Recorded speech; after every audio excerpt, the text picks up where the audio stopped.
All right. So, ladies and gentlemen, it is an honor to have you all join us this morning to celebrate the World Antimicrobial Resistance Awareness Week. This is the Global Health Network Nigeria, and this webinar is themed Holistic Approach to Combating Antimicrobial Resistance, Lessons from Clinical Practice and Interdisciplinary Strategies. So we have wonderful resource persons who are on the call with us today and who are experts in their field, and they will be sharing their experience with us from the area of clinical practice and other disciplines that they have found themselves in.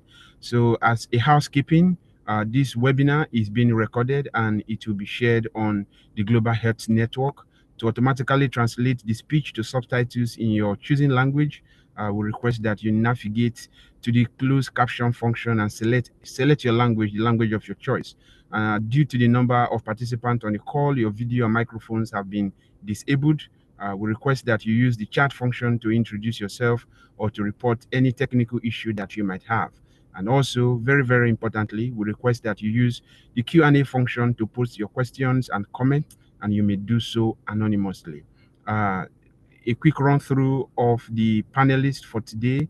I will serve as the chair of today's meeting. My name is Ohemu Godwin Pius. I work as graduate assistant at the Antimicrobial Resistance Knowledge Hub of the Global Health Network, and also as the Hub and Media Coordinator of the Global Health Network Nigeria. The welcome address to start this meeting will be given by the coordinator of the Global Health Network Nigeria, Dr. Olarenwaju Ibigbami. We'll have a brief overview of the Global Health Network Africa, and this will be given by our colleague, Dr. Paul Kingpriest. He'll be doing this on behalf of the African Regional Coordinator, Christine Kirima, who is unavoidably absent today. And then after that, we'll take the first presentation, which will be given by Professor Ibinabo Laura Oboro. And then we'll take the second presentation from Dr. Mary Alex. And then finally, the third presentation from Professor Morenike, Oluwatoyin Folayan. And then a closing remark from my colleague, Goodness Odi.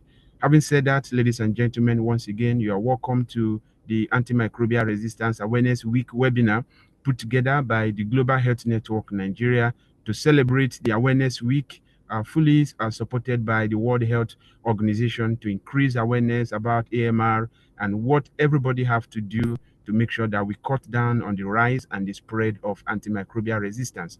We are very grateful to all of the amazing individuals who took our time to register for this event. As you can see on your screen, joining us today are the statistics on the screen, with Nigeria topping the list with 64 persons who registered for this event, making a total of 320.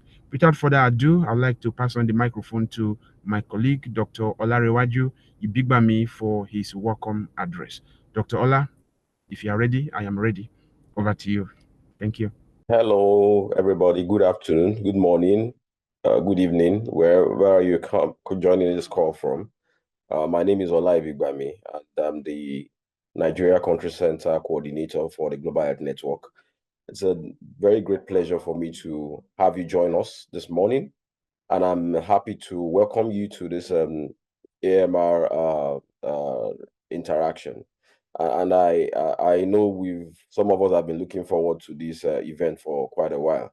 Last year, we held our first program as TGHN Nigeria, which was also the AMR Week Awareness Week, in which we interacted extensively on antimicrobial resistance and the role of every one of us with regards to ensuring that we all have just something to do as health professionals with regards to reducing the scourge of resistance to antimicrobial agents. This morning, we will have quite a number of erudite individuals who will be talking to us about the theme for this year. And we are very much delighted to have our mentors with us this morning to be leading the discussion. And so I believe very strongly that at the end of this meeting, you have every reason to be a part of TGHN NG, and of course, to join the Global Health Network in the whole of Africa, and of course, the entire world. We have a memorandum of understanding between the Obafemi Awolowo University and the Oxford University as the TGHN collaboration. And indeed, we are working on getting so many programs out for early career researchers, health researchers in Nigeria, in Africa, and also beyond. And so I have that unique pleasure to just welcome you, and I believe that you would enjoy the rest of today. Thank you very much for being here with us. Over to you, Pius. Thank you so very much, Dr. Olarenwaju Ibigbami, for that wonderful welcome. Ladies and gentlemen, if you are just joining us, this is the World Antimicrobial Resistance Awareness Week webinar put together by the Global Health Network Nigeria. And we are happy that you could make it. Please use the chat function to introduce yourself and let's get to meet you. May I, at this juncture, very respectfully invite on stage our colleague, Dr. Paul Kingpriest, Project Coordinator for the Global Health Network, University of Oxford, to give us a brief overview of the Global Health Network Africa. Thank you very much, Dr. Paul. You're welcome. Thank you, Ohemu, and thank you everyone for putting this wonderful program together. It's my utmost delight to be here. I think you've done the introduction, so there's no need for me to go through that any longer. So I was here this morning standing in for Christine, who has an emergency and she's unable to make it.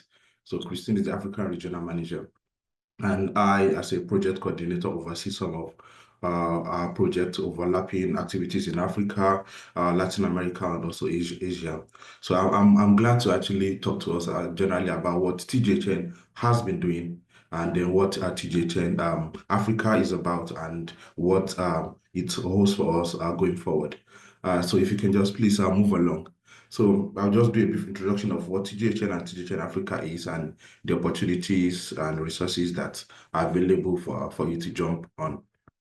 So just to kind of lay like a foundation, TGHN actually started in Africa, really, while our director Trudy was working in Kenya, and then she noticed a gap in the movement of knowledge and between professionals. There's a lot of reinventing the wheels, and she thought, what can be done such that the same quality research that I am doing in Oxford can be done by somebody that is in maybe one village somewhere.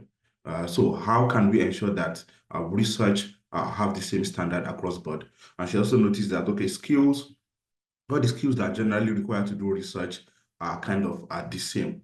So there is whether data analysis training, whether it's software skills, whether it's leadership skill, whether it's good clinical practice, all of these things are kind of across board. So the global network also started from that encounter in Africa, and with three main focus. One is to connect researchers. As by connecting researchers, health researchers, they will be able to start talking with themselves. And so by that, we are doing building community of practice. So we have a different community of practice, and we have over like 64 knowledge hubs now across the Global Health Network. If you have not gone to the Global Health Network website, I'll say please just do that immediately after this call or right now as I'm talking. So if you can please move on to the next slide. So we connect researchers, health researchers, so that they speak with themselves, policymakers, government, and facilitate that kind of knowledge exchange across board. And to do that, that's why we do this kind of webinar, to ensure that knowledge exchange happens, to ensure that people, experts like all the professors and the doctors and the senior researchers that you are seeing that will be talking to us today are also talking to us, whether you're a student somewhere or you are a community health worker somewhere, that knowledge is kind of shared and exchanged. And we also facilitate training. So if you get on the Global Health Network, we have an e-learning center with a lot of resources, completely free, that you can access on Global Health Network. Now, for the Global Health Network Africa, if you can move on to the next slide, you will see these are all the countries where Global Health Network currently have collaborations. So I've been to a number of these places my own self. So Global Health Network, we've established partnership and collaboration. Global Health Network actually have members almost all across Africa, whether it's Seychelles, whether it's Mauritius, whether it's Cape Verde, almost everywhere Global Health Network are members across Africa. However, these places that you can see on the screen are the places where we establish a concrete partnership where they have their own Global Health Network center. So Ghana, Sudan, Malawi, Kenya, Nigeria, and we're still expanding, having discussion with other countries and other partners about expanding the global network to those places. So how does global network run? So the global network run in such a way that each country center, each of these individual countries, they have capacity to operate independent of the central operation team. So you can move on to the next slide, please.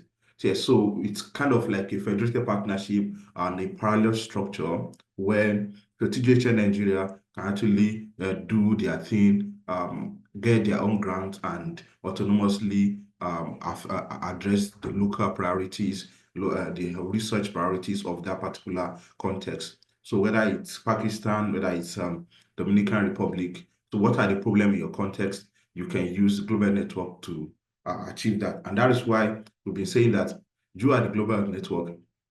If you notice a problem in your context, you can solve that through the global network of that your particular country. So, and I want to encourage every one of us that if you've not, please just jump on the global network, get on the website, and also if you think that there's a way we can partner with global, you can partner with Global Network Africa, with the global network as a whole to get some things done. Please don't hesitate to reach out to Ohemu or Dr. Olas so that they can pass that across to us. So there are a lot of opportunities. I'm happy to announce to you that the global network is on the verge of reaching its 1 million members. So we are just about getting to 1 million members, 1 millionth member across the whole global network membership structure.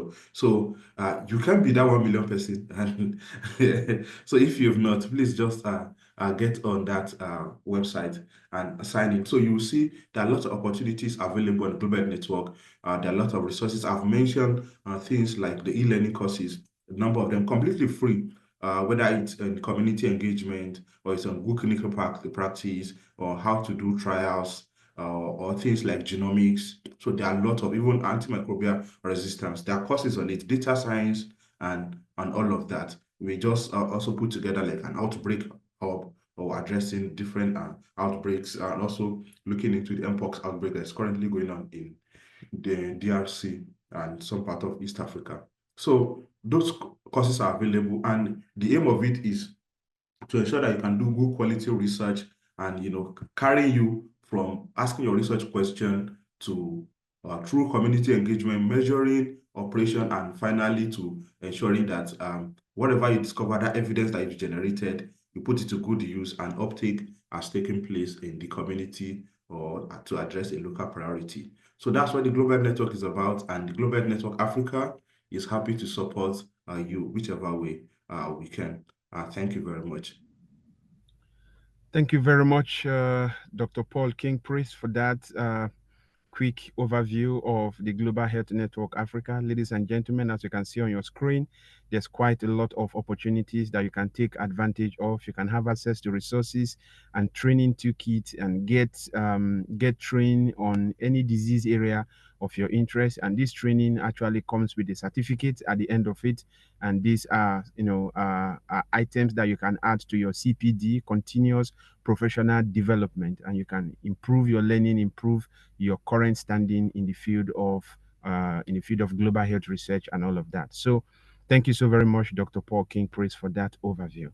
Ladies and gentlemen, for those who are just joining us, this is the World Antimicrobial Resistance Awareness Week webinar put together by the Global Health Network Nigeria and the Global Health Network in the University of Oxford to help support and to encourage individuals to be mindful of antimicrobials in their various settings. Having said that, it is an honor for me to introduce to us our first speaker for today, who is going to be speaking to us on the topic that you can see on your screen. But before she comes up, permit me to officially introduce her to us. Louis, you can go to the next slide, please. Our first speaker for today is a professor of medical microbiology and parasitology, and also the associate dean of the Faculty of Basic Clinical Sciences at Rivers State University. She also serves as a visiting lecturer at Pamo University of Medical Sciences. Our speaker for today is an honorary consultant, clinical microbiologist, co-chairman and focal person for the IPC AMS committee, chairman of the Research Ethics Committee, and head of the Molecular Laboratory at River State University Teaching Hospital.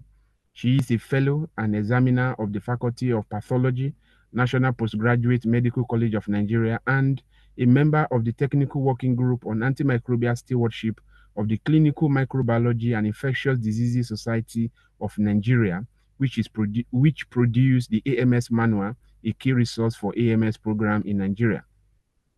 Our first speaker for today was the pioneer editor-in-chief of the African Journal of Research in Medical and Health Sciences, and actively contributes as an editor and reviewer for various academic journals. Her qualifications include diverse certification from both local and international institutions.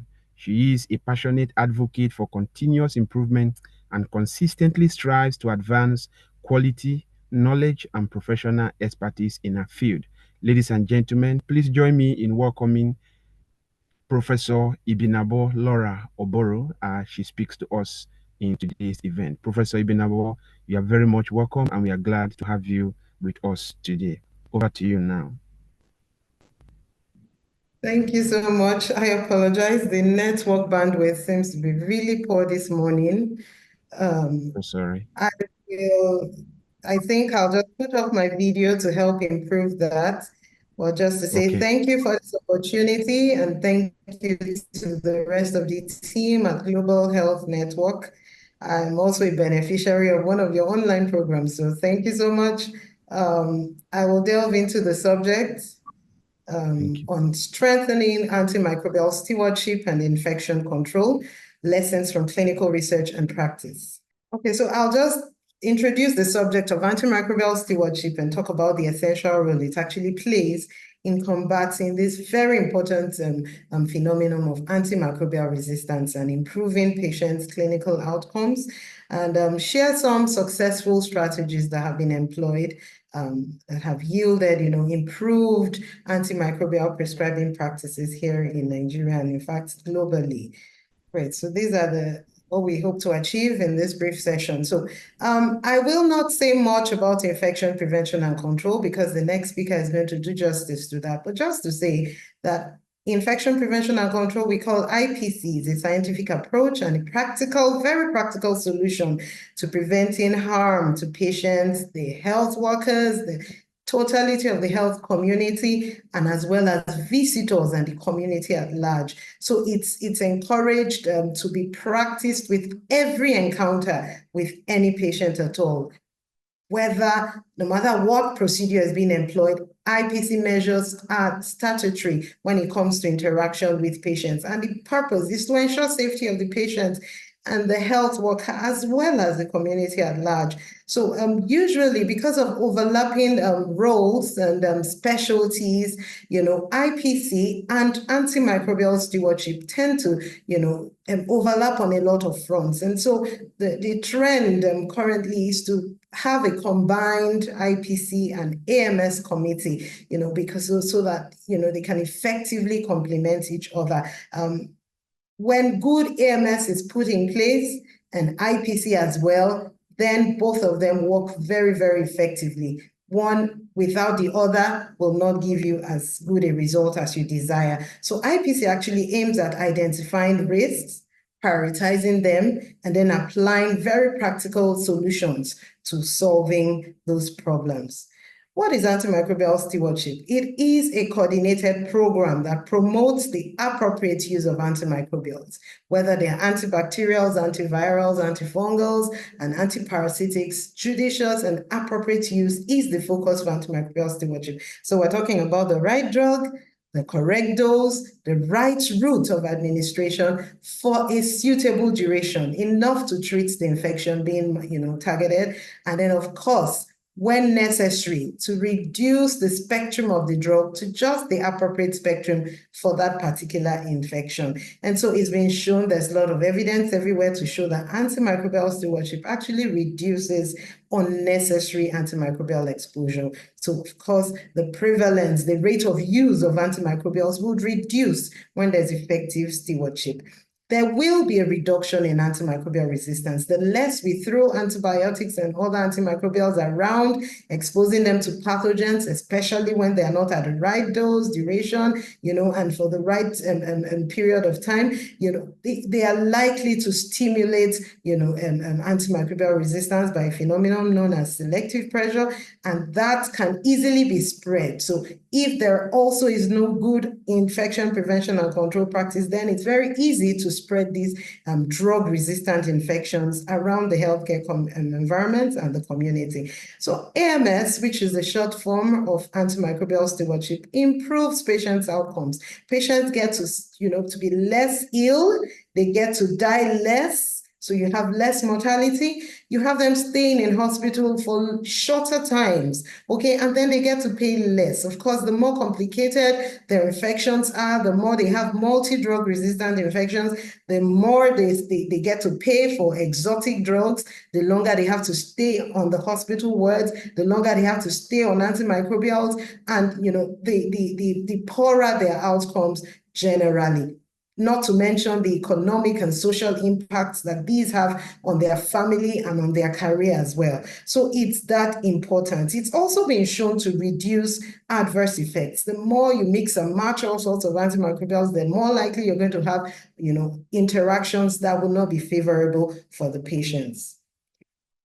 So what exactly is required? What are the minimum requirements for a good antimicrobial stewardship program, particularly in the healthcare facilities? And we talk about, there are about 7 components. One of the very vital ones is a hospital leadership commitment. So no matter what healthcare facility you're dealing with, the management must show commitment in terms of applying financial resources, applying human resources, applying information technology resources, and also their body language. They must provide the right platform for the AMS program to thrive.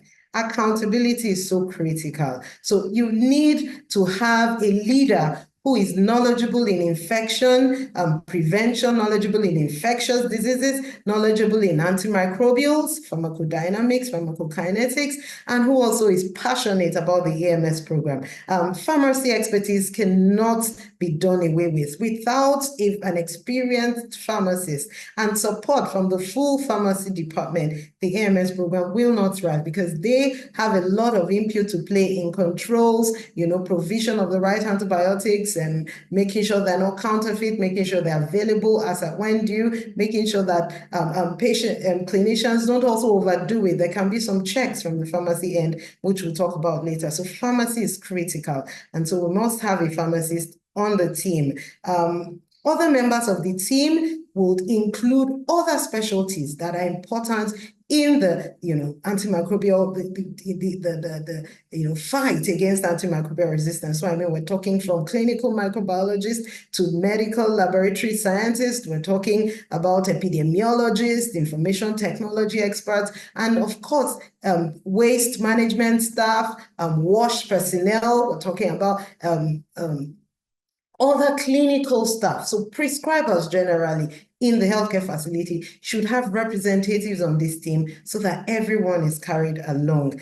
Action refers to interventions. We'll talk about that later. Tracking and reporting, very critical. Okay, we must monitor what we're doing, how well we're doing it, what needs to be done better, what needs to be done differently, and of course, report this to the community regularly to get their buy-in, to encourage change, to motivate improvement. And, it's a continuous quality improvement process, so really, really important. And of course, education is so critical. I'll say more about that as we move on. So talking about actions related to AMS, those are also known as interventions. So there are 2 broad groups, the core strategies and the supplemental strategies. Core strategies refer to the critical blocks, that should define the AMS interventions. And there are 2 of them, prospective audit and feedback, which is more persuasive in its nature, refers to auditing, prescribing practices in the healthcare facility, and then encouraging and persuading prescribers to improve on their practices, towards antimicrobial stewardship. Prior authorization is more and more restrictive. It focuses on restricting access and the permission to prescribe certain groups of antimicrobials, particularly those that are, that are reserved according to WHO's classification, those that are supposed to be targeted at very severe, serious and more drug-resistant infections. Those should not be easily, prescribed and abused to help preserve them from resistance. And then these supplemental strategies are so critical. These are like very low-hanging fruits, things that can be easily implemented. And of course, you can take them in bits, okay? We're talking about dose optimization. When an antimicrobial is given, it must be given at the optimal dose to ensure good penetration to the site of the infection and still maintain safety of the patient, okay? We are talking about antibiotic timeouts, okay? So antimicrobials should actually be, AMS encourages that after a certain minimum duration, 48 to 72 hours, every prescriber should go back and look again. Do I need to continue this antimicrobial? Is there enough evidence from the laboratory, from the clinical response of the patient to continue? Do I need to change? Do I need to stop?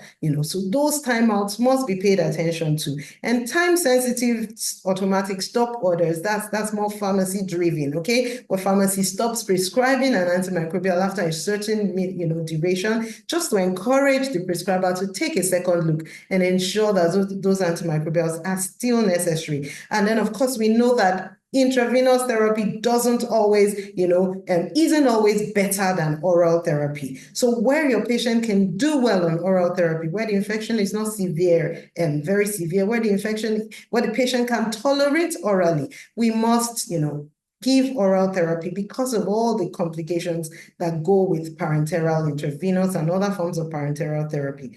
Okay, and of course, detection and monitoring, keeping an eye out for drug-drug interactions. We must make sure that the patient's other medications do not interact, negatively with the antimicrobials we're prescribing. And we must look out for patient-specific factors to determine which antimicrobials are safe for them, okay, to avoid adverse effects. Microbiology reports are so critical, and that refers to the laboratory providing enough support in terms of information and guidance to the clinician on how to interpret and make good use of their antimicrobial susceptibility results.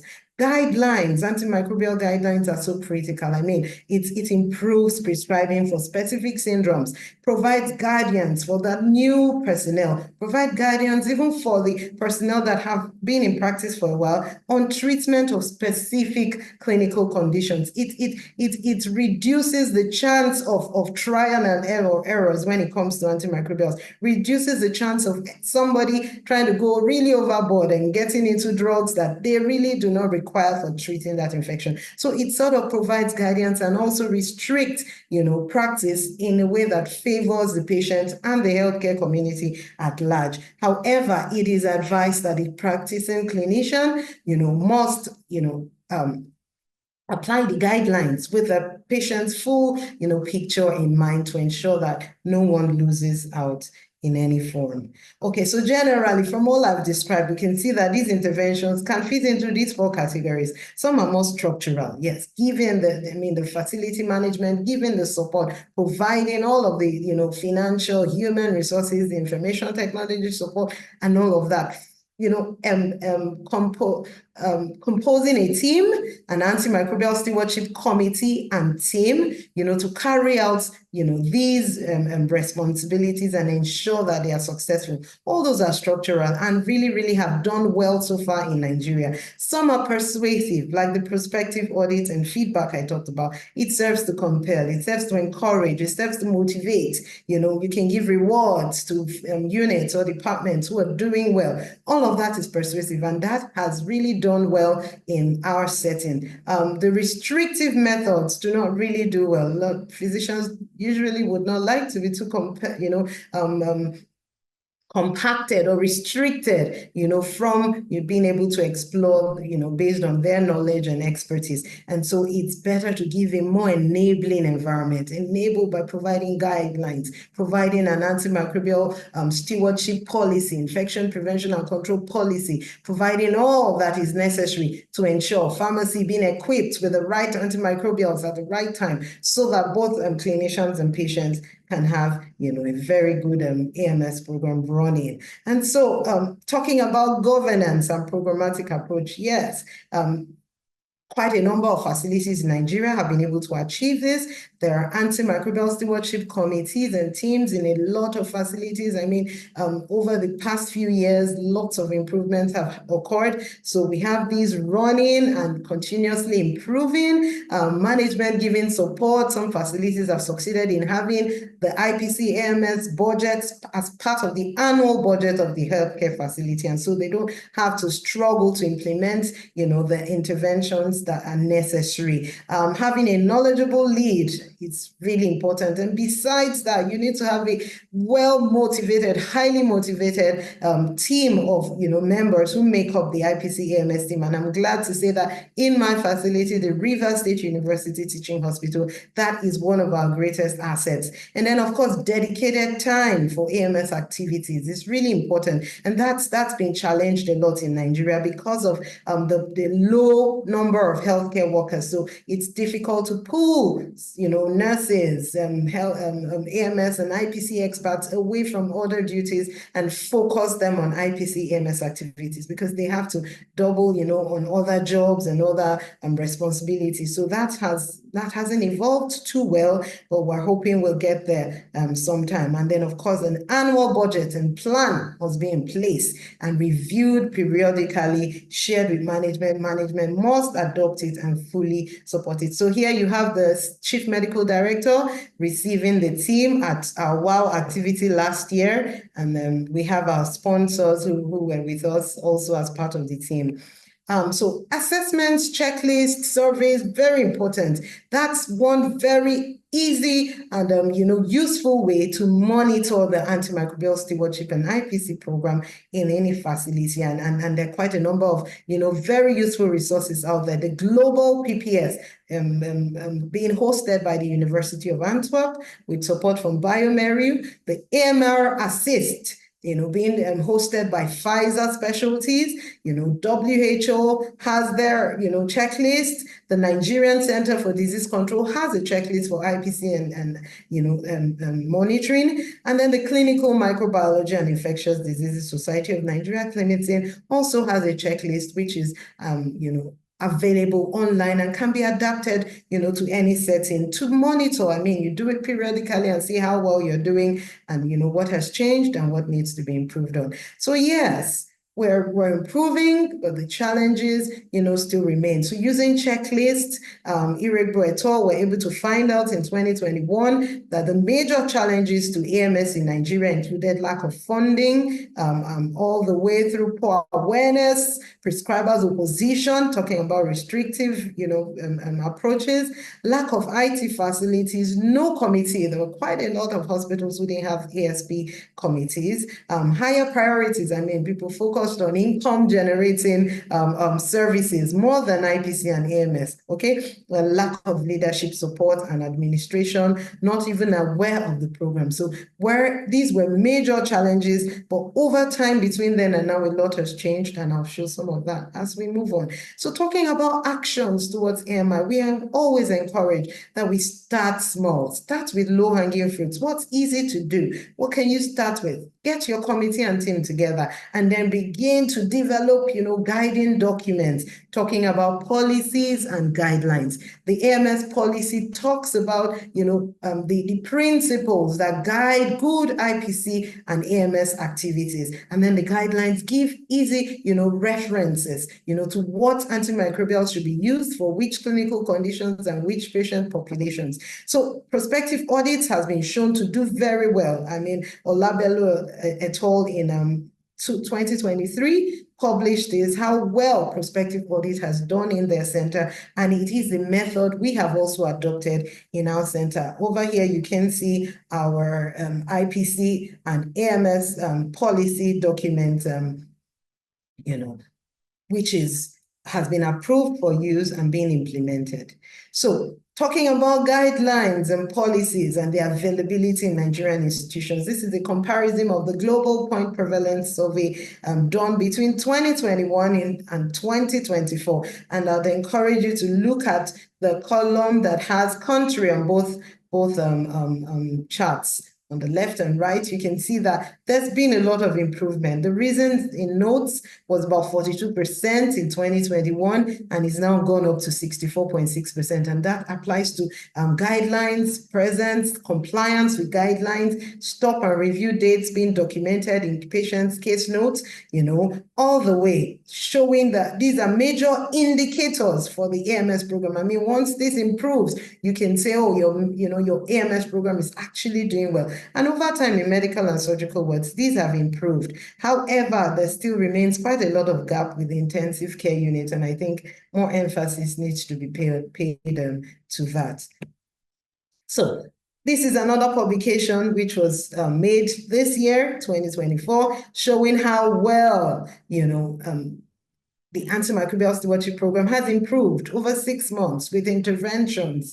All of the interventions we talked about earlier, there was improvement. I mean, number of therapies, antimicrobial therapies, if you look at it between months 1 and 6, it reduced gradually. Okay, reasons and notes also improved. Stop and review note dates being documented improved. Inappropriate therapies also improved. So yes, we're making progress here and there. There may have been fluctuations here and there, but the important thing is that it is on, and the community, healthcare community, is beginning to appreciate this better, and we look forward to more improvements. Education, I mean, that is such a vital intervention. AMS and IPC education. Tailored, you can tailor education to different categories, to different professional groups. In my institution, we initially were doing it centrally, periodically, we do it at orientation for every new group of staff that are employed, and even students who come on rotations, whether they're interns or those on industrial training. Before they step into any clinical area in the hospital, they get an IPC AMS orientation, But and then annually, we also do that at the beginning of every year. We set out, over 2-3 weeks to do a refresher training for all healthcare personnel. However, we found out that it became more effective when we took it to their departments. So when you move into surgery's clinical rounds and do that, you move into internal medicines and seminars or departmental clinical meetings and do that, so taking it, to that professional group helps you tailor your message to their peculiar, needs, and makes it very effective. Grand rounds, to take care of the whole hospital community, clinical meetings, at the monthly meetings of the IPC AMS team, we equip ourselves, we train ourselves, we get to teach ourselves to become better and better, because if we don't know enough, then how do we also, compel others to? So the team continually updates their knowledge and practice. And then, of course, formal training, certifications, okay, for the IPC team is critical. The more you get trained, the better competent you become. And then, of course, we take advantage of notable days, like we are this week, the World Antimicrobial Resistance Awareness Week, Global Hand Washing Day, Global Hand Hygiene Day, and things like that. And International IPC Days, all those are notable days which can be taken advantage of. Grand rounds and other forms of education, patient sensitization, walks around the community, spreading flyers and handouts and all that makes it possible. And of course, at outpatient clinic settings, patients and their relatives can be educated. So these are some of the process, some of our team and flyers, where we had done this over the years on, with the aim of educating the community. These are some others, different categories, and you can see the team in blue, going blue for AMR, okay?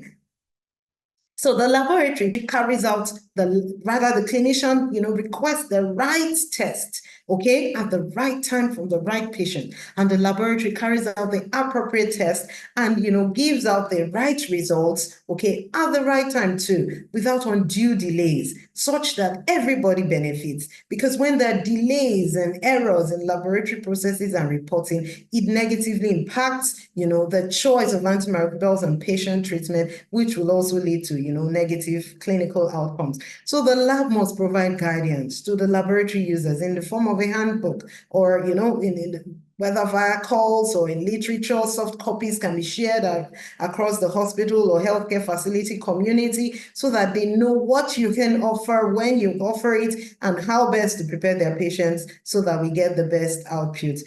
Quality services and continuous quality improvements must be ensured.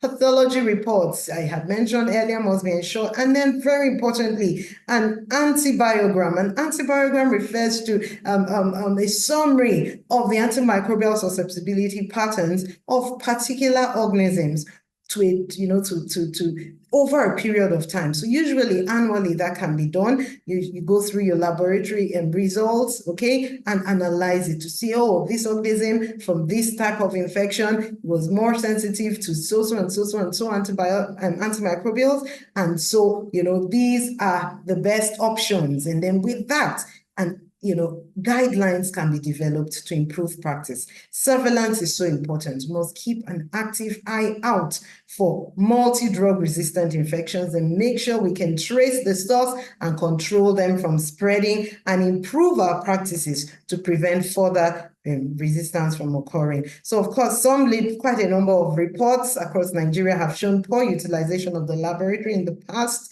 for various reasons. Some felt clinical diagnosis was better. Some felt that there was no need. I know as a clinician, I know the appropriate antimicrobials. I don't need, anyone to tell me what to do and all of that. But with time and education, we've all begun to understand the importance of antimicrobial stewardship. And so over time, there's been improvements. This is another study that shows, just one of a number of studies that are out there that shows improved antimicrobial prescribing practices. You can see the green bars shows targeted therapy. Targeted therapy that has shown, a lot of improved publication from early this year. So mentorship works. It works. This is a picture of our team mentoring other secondary health facilities in the state.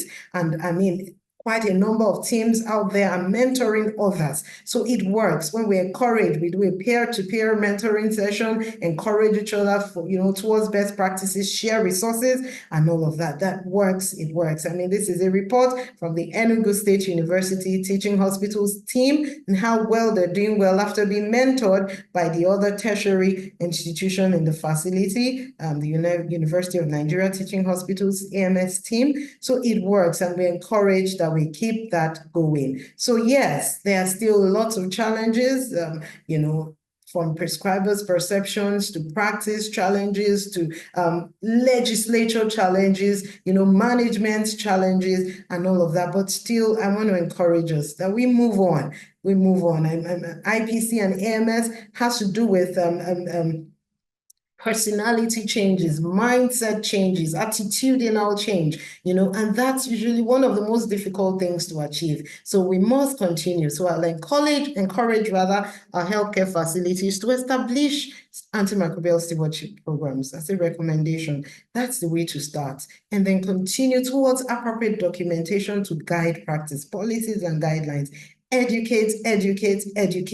Okay, the laboratories must improve their stewardship. And then, of course, if we strengthen IPC programs, we know that we will continue to encourage AMS as well.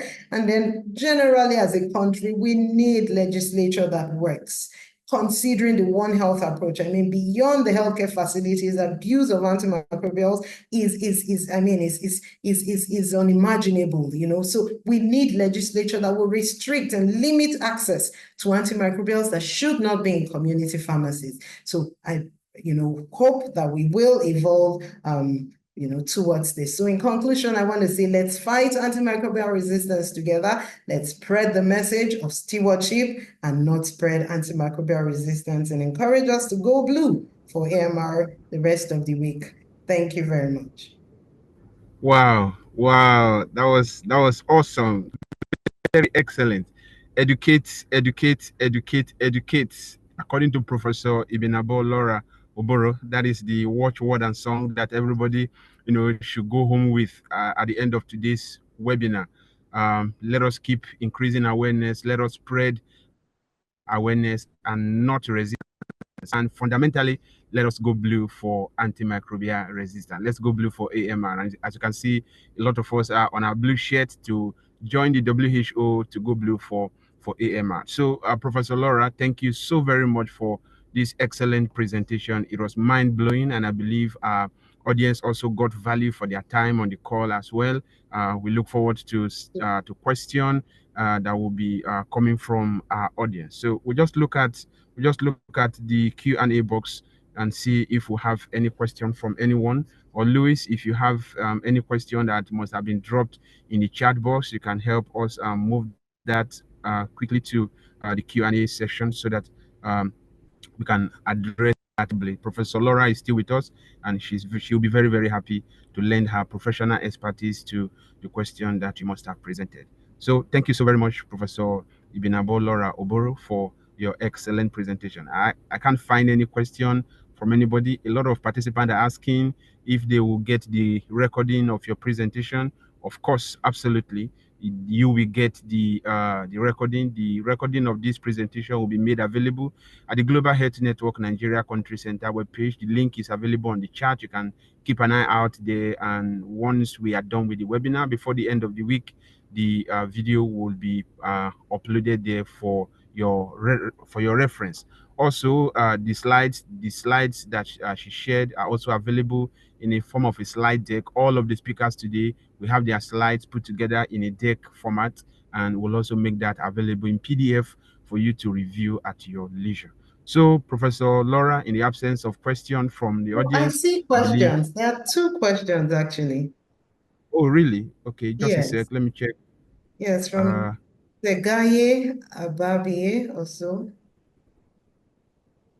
Okay, let me check. Okay, all right. My question is, who makes the move for antimicrobial stewardship establishment in a tertiary hospital, especially if the management is open to innovative strategies? Who makes the move? That's the first question from Adegboyega Oladipo. Thank you, Prof, Adegboyega, for your question. It can be you. Whoever has the passion and has the expertise, it should start somewhere. Usually we encourage that a physician with infectious disease expertise should lead that team, working very closely with a pharmacist with infectious disease and antimicrobial expertise. So where none of these exist, anybody who is, any professional who is, close to this, sometimes it's a community physician, a public health physician, rather, in the healthcare facility, an epidemiologist, it could be anybody, any professional who has that requisite knowledge can begin it. If you start or make the move, make the push, and then you find someone who is more competent, you can easily hand over and let that run. But it must start somewhere. It must start somewhere, and better with those who have the expertise and the passion, to do it. Awesome. Thank you so very much, Professor Ibinabo, for that. I think that's the only question that I can see on the chat. Sorry, Ohemu, there's one that says getting microbial reports is somewhat challenging in real practice area. Yeah, ma'am, what's your view on that? Yes, this actually rests with the clinical microbiologist, and it is something that is very possible, very useful, and we continue to encourage. So if in your center you don't get these reports, engage the clinical microbiologist. At the end of the, processing of any specimen, before the results go out, they must, be reported. They must, we must have these inputs from the clinicians in the laboratory so that you can, make more sense and more applicability of the laboratory results, because not everything that comes out of laboratory testing is actually useful for patient management, and that rests with the clinical microbiologist. So I encourage you to get them to do it, encourage them, engage them, and you will see change in that light. Great. Great. Thank you, Professor Laura. I think my colleague Louis has been able to pull out some questions for us. Unfortunately, the questions were not dropped in the Q&A box, but however, we have them here now. So I'll just read the next one to you. The first, this is coming from the same person, okay, from Dr. Bimi Ijeoma A, and she's asking, is there a reliable source or database that can be consulted for confirming which antimicrobial products are registered in various countries? Yes, of course, there is the drug formulary. Okay, if you're able to actually, that I'm trying to recall where exactly you can have that access, but it is available. You can actually Google, and usually there will be one. Where you don't find for your locality, WHO has one which may provide guidance, but at the national level, the AMR programs, the national health facilities usually provide a formulary, for drugs generally, which include antimicrobials, that should be, used within that health bodies. Okay, for that. Awesome. Thank you Hello? so much, ma'am. Yes, Mark, I can hear you. Can you hear me back? Yes, I can now. Okay. Two more questions from Dr. Adegboyega. He's asking, who are the professionals saddled with the responsibility of establishing AMR stewardship in a tertiary hospital? And also, what if nothing is being pushed by the focal person to the management that is open to strategic innovation? What do you advise someone like Dr. Adegboyega to do in such situation? Thank you, Dr. Adegboyega. I can feel your passion, and I'm happy about that. For me, like I said earlier, passion is a very important, characteristic that's necessary to run the IPCMS committee. It's not a committee that will give you financial benefits, but the progress that comes with it can be very, very satisfying. So I applaud your passion. Now, you can look through your facility and identify an infectious disease specialist. That can be a physician in internal medicine, can be a clinical microbiologist like I am. I'm a clinical microbiologist, and I'm the focal person and co-chair for my committee in the hospital. So you can identify any of those and discuss with them. If they probably have not had the push to begin to drive it, you can get them on board. And of course, if you expose them to, training, so I mean, with all the resources we have online, I had shared there earlier, if you go onto the AMR Assist page, go on to the Global PPS platform, there's a lot of education, WHO, the Clinician, I mean, the NCDC for, those of us in Nigeria, provides information that can motivate, such a person to, build on their already existing knowledge of antimicrobials, infections, and, their management, okay? So they can now drive that committee. Besides the leaders, the leader, you would have a pharmacist. You must have a pharmacist who has knowledge in infectious diseases and antimicrobials.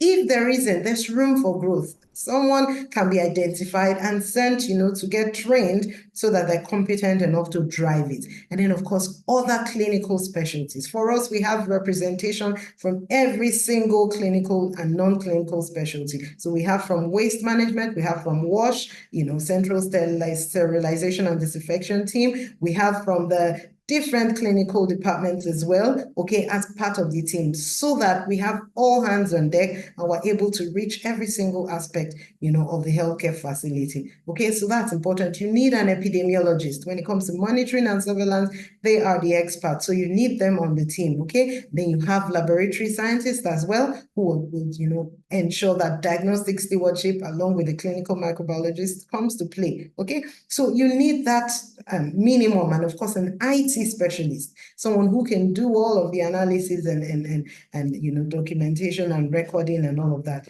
you know, is really, really critical. So with all those specialists, you know, you will have a formidable team. And as the need arises, you can incorporate someone or the other here and there to make it work. Awesome. Awesome. Thank you so very much, Dr. Laura. I think I'll just take the last question from you then we'll bring in the next speaker on stage.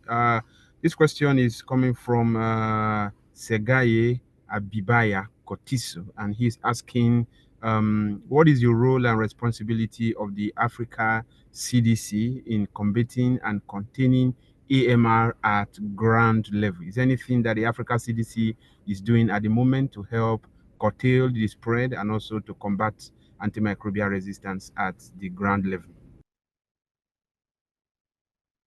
Okay, so I don't work with the Africa CDC, so I don't think I'm in a position to speak for them, you know, but I know they're doing a lot. I know they're doing a lot. I mean, the NCDC, for example, and the national AMR team component of the NCDC have been working a lot with Africa CDC, AFRINET, and quite a number of other organizations to build capacity, to continue to encourage, you know, AMS in different facilities. I mean, recently there was support for global point prevalence survey across various facilities, you know, for the purpose of getting good data out there, you know, on antimicrobial resistance and practicing you know, and practices, clinical practices regarding antimicrobial. So I know they're doing a lot, and I'm sure if you visit their website, you'll be able to get more information on how far they've gone. Thank you. All right. Thank you so very much, Professor Ibinabo. Laura Oboro, it's been super duper wonderful having you on stage, sharing with us your ideas about antimicrobial resistance and how, you know, we can all curtail the spread in various settings. Particularly, I remember your words: education, education, education. That is the watchword and song.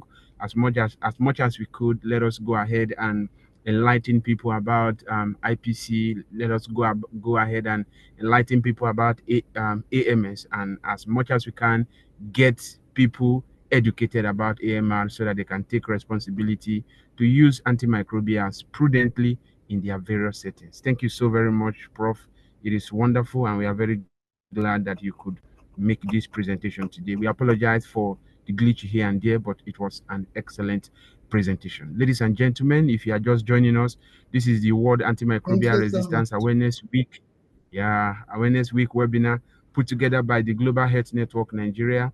And we are all here today because we want to engage in conversation that will help us improve in strategies to combat AMR in different settings. Okay, ladies and gentlemen, sincere apologies for the glitch that we just had. It is an honor for me to introduce our next speaker to us. Second speaker for today is a distinguished clinical microbiologist and infection prevention and control specialist with nearly 2 decades of experience in medical microbiology, infection prevention, and public health initiative. Currently, she serves as a senior lecturer at the University of Port Harcourt's Faculty of Basic Clinical Sciences, where she has significantly contributed to healthcare improvement and medical education, particularly in infection control and antimicrobial stewardship. She has driven healthcare delivery in Nigeria and beyond, serving as a World Health Organization Afro consultant and advancing infection control through her work on emergency preparedness with the African Volunteer Health Corps, on strengthening and utilizing response group for emergencies. As a recognized expert in antimicrobial resistance surveillance, our second speaker for today is the focal person for the Global Antimicrobial Resistance and Use Surveillance System with NCDC and serves as a reviewer for the Global Point Prevalence Survey, GPPS. Her role in AMR extends to international collaboration, including the Oxford-Berlin University Alliances project on context-driven infection control interventions, where she has contributed to implementing targeted infection control measures in low resource settings.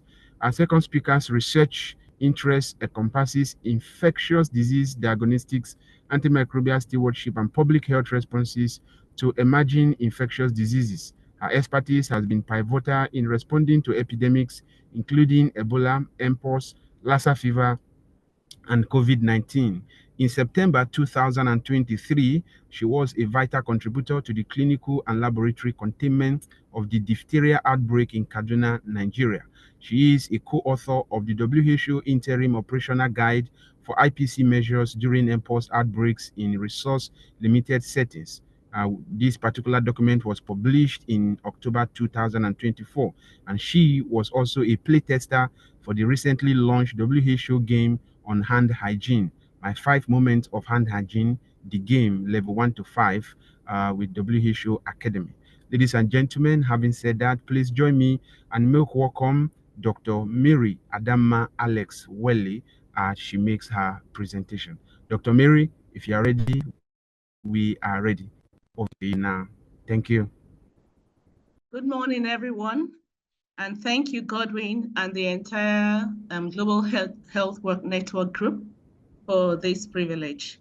It is my privilege to be on this call today, and I'll be happy to share my experience in optimizing infection prevention strategies to combat antimicrobial resistance in clinical settings.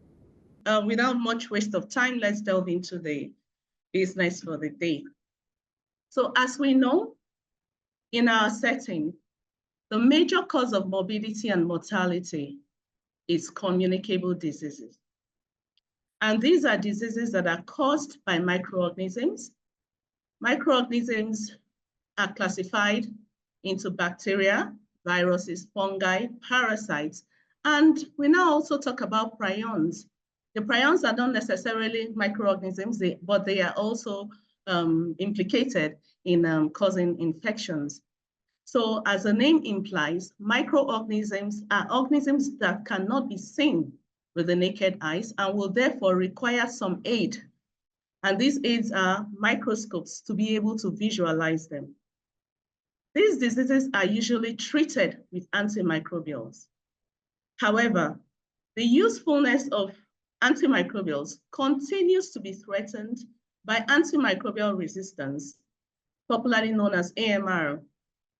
As the landscape of global health continues to evolve, AMR poses a significant threat to all nations, disproportionately affecting low and middle income countries like ours. The theme for this year's World Antimicrobial Awareness Week is Educate, Advocate, Act Now. This is a call to educate stakeholders on AMR, advocate for bold commitments, and take concrete actions in response to AMR. And we're participating in this year's call, even in this presentation. What are antimicrobials? And we have established that microorganisms cause diseases, antimicrobials, therefore, are those agents or medicines that are used to treat those infectious diseases that are caused by microorganisms. And they are classified according to the various classes of microorganisms that they treat. When we talk about antibiotics, we refer to those antimicrobials specifically directed for the treatment of bacterial infections. We have the antivirals, antifungals, antiparasitic agents. And it is noteworthy that antimicrobials are the backbone of modern medicine, as they allow us to treat deadly infections successfully, as well as make essential healthcare services safer for everyone. Now there is antimicrobial resistance. It now becomes that these antimicrobials now become their own problems. What do we mean? So antimicrobial resistance occurs when microorganisms that cause diseases become unresponsive to the antimicrobials that should be used in treating them. And this unresponsiveness occurs as a result of exposure of these pathogens to the agents. What does exposure do? Exposure makes the pathogens familiar with the antimicrobials, and therefore they begin to develop mechanisms to combat the effects of the antimicrobial agents. And this is driven in large part by the misuse and overuse of antimicrobials.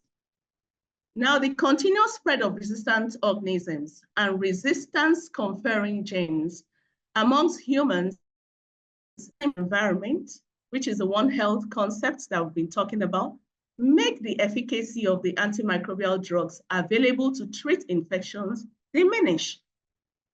Thus, previously easy to treat infections become difficult to treat, with far-reaching effects on the health populations and economies globally, nationally, and locally, resulting in high impact on global security. The infections thus persist in the body when these microorganisms develop resistance, with an increased risk of severe illness, death, and even spread to others. The microorganisms that develop resistance are sometimes referred to as superbugs. And the result of all this is that the burden of AMR increases, requiring the need for more efforts towards diagnostics, towards introduction of new antimicrobials that are already difficult to come by. A 2019 report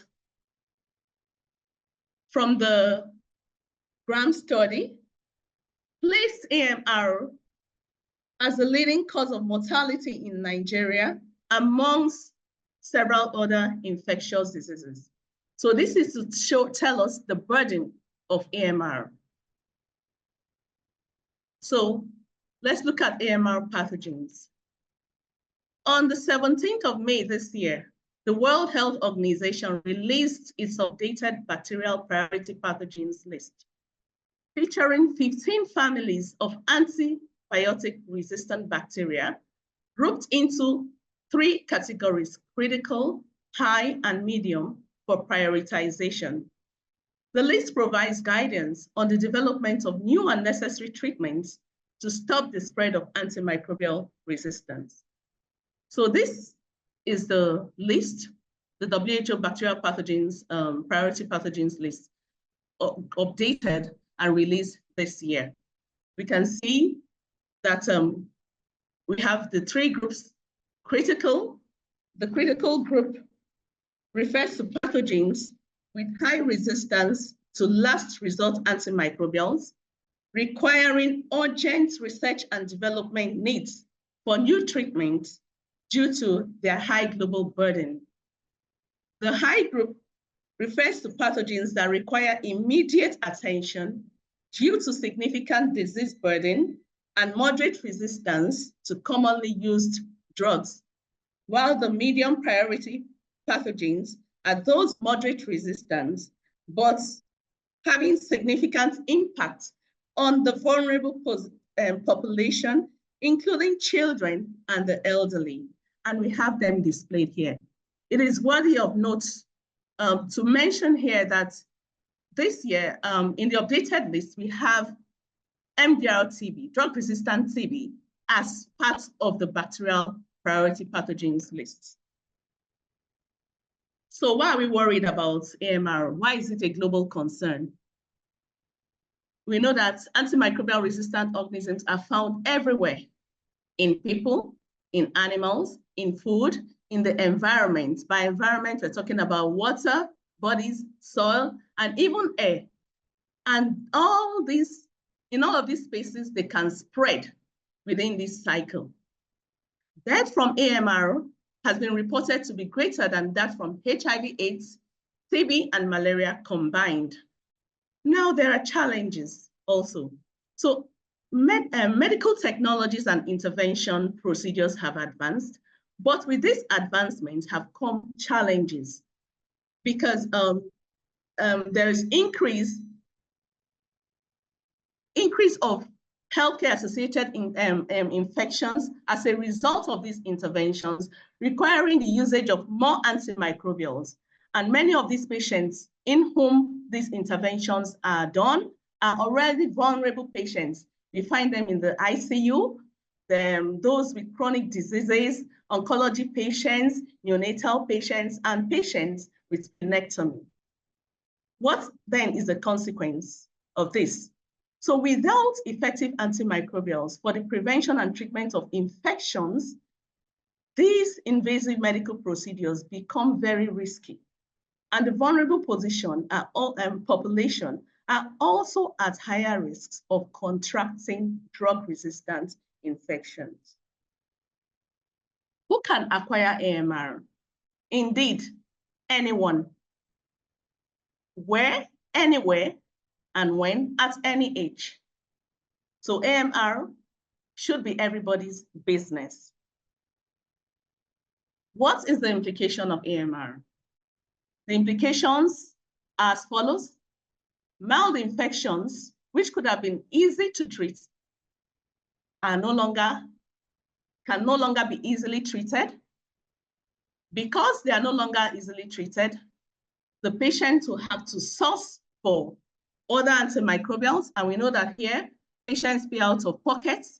We're already disadvantaged, and you can imagine the burden of the cost of treatment for patients who are already disadvantaged. Healthcare associations, associated infections increase, leading to longer hospital stay, and then putting more burden on caregivers and the healthcare facilities. There are higher chances of lifelong disabilities and even death, especially in the vulnerable population. So we now know that there's something called antimicrobial resistance. It is everywhere. Anybody can have it anywhere and at any age. How then do we know that someone is infected with a resistant organisms? Here we're talking about diagnosis. Diagnosis can be clinical. It means that the patient does not get better even after instituting the appropriate antimicrobial. Laboratorily, we carry out investigations for susceptibility and resistance to detect these AMR pathogens that we say that are sometimes referred to as superbugs. And then let us remember that these days we're talking about genomic surveillance, which will enable the genotypic identification of these resistant pathogens and enable us to initiate targeted interventions quickly. Now, let's discuss the key interventions and policies to address the rise of AMR. One of the primary things to do will be to strengthen infection prevention and control. Why are we saying this? Because if the infections are prevented initially, it means that the need for using antimicrobials will almost not be there. And this will in turn slow down the development of resistance. The other thing to do will be to implement antimicrobial stewardship programs. The previous speaker has spoken extensively about this, so I would not go into that. Then we need to strengthen surveillance and monitoring systems in the laboratory by improving our capacities to make accurate diagnosis and enable the clinicians institute targeted treatment. And this will be enabled by a strong diagnostic stewardship program. We also will need to improve the clinical laboratory interface or linkage. There should be more data on the distribution of pathogens by infectious syndrome from low and middle income countries like us. Currently, we will agree that there's paucity of data in this regard. We cannot overemphasize the effect of vaccination, because with vaccination, the population is protected. And if at all they do acquire any of these infectious diseases, the outcome is expected to be better than in the unvaccinated population. Then we talk about research and development of new antibiotics and alternatives. We know how difficult this is, and that is the reason we have to put in all the previous measures in place to ensure that the existing antimicrobials are preserved. The government should be more involved in regulating antimicrobial use in agriculture and veterinary sectors. And then the public and professional education should be continuously be ongoing. The previous speaker has also emphasized on this, and this year's theme reminds us to continue to educate, advocate, and to act. And then there should be global collaboration and policy developments in this regard. Now, let's look at infection prevention strategies to combat AMR. Infection prevention and control, popularly referred to as IPC, is a practical and evidence-based approach to preventing avoidable infections. And this includes infections that are caused by antimicrobial resistant organisms. Preventing infections, like we said before, directly reduces the need for antimicrobial use, which in turn helps slow down the development of resistance. Because if the organisms are not exposed to the antimicrobials, they have less chances of developing resistance against them. Implementing standard precautions and in healthcare facilities will help us achieve this goal, as well as improvements to access to WASH. WASH refers to water, sanitation, and hygiene, to improve environmental cleaning, disinfection, and waste management. We also look at disinfection and sterilization of medical equipment, triaging and isolation practices to identify very ill patients who require urgent attention, and when necessary, to isolate them, and of course, continue with the other process of notification. And then all of these, when put together, significantly reduce the infection rates, minimize the spread of resistant pathogens, and limit the need for antimicrobial usage. Sorry. Okay, so here, displayed here are the elements of standard precautions. IPC has two major pillars: standard precautions and transmission-based precautions. And evidence has shown that if standard precautions are adequately in place, there is a likelihood of the reduction or breaking of the transmission of infectious diseases to the barest minimum. And when we talk about standard precautions in terms of AMR, the ones highlighted in red are the ones that, that will be critical towards combating AMR. We're not saying that the others are not useful, but these are the ones that I want to dwell on for this presentation. Hand hygiene. Hand hygiene, as we know, has been reported to be the most effective way to prevent the spread of infections. And this is not surprising because we know that the hands are the most frequently used part of our bodies.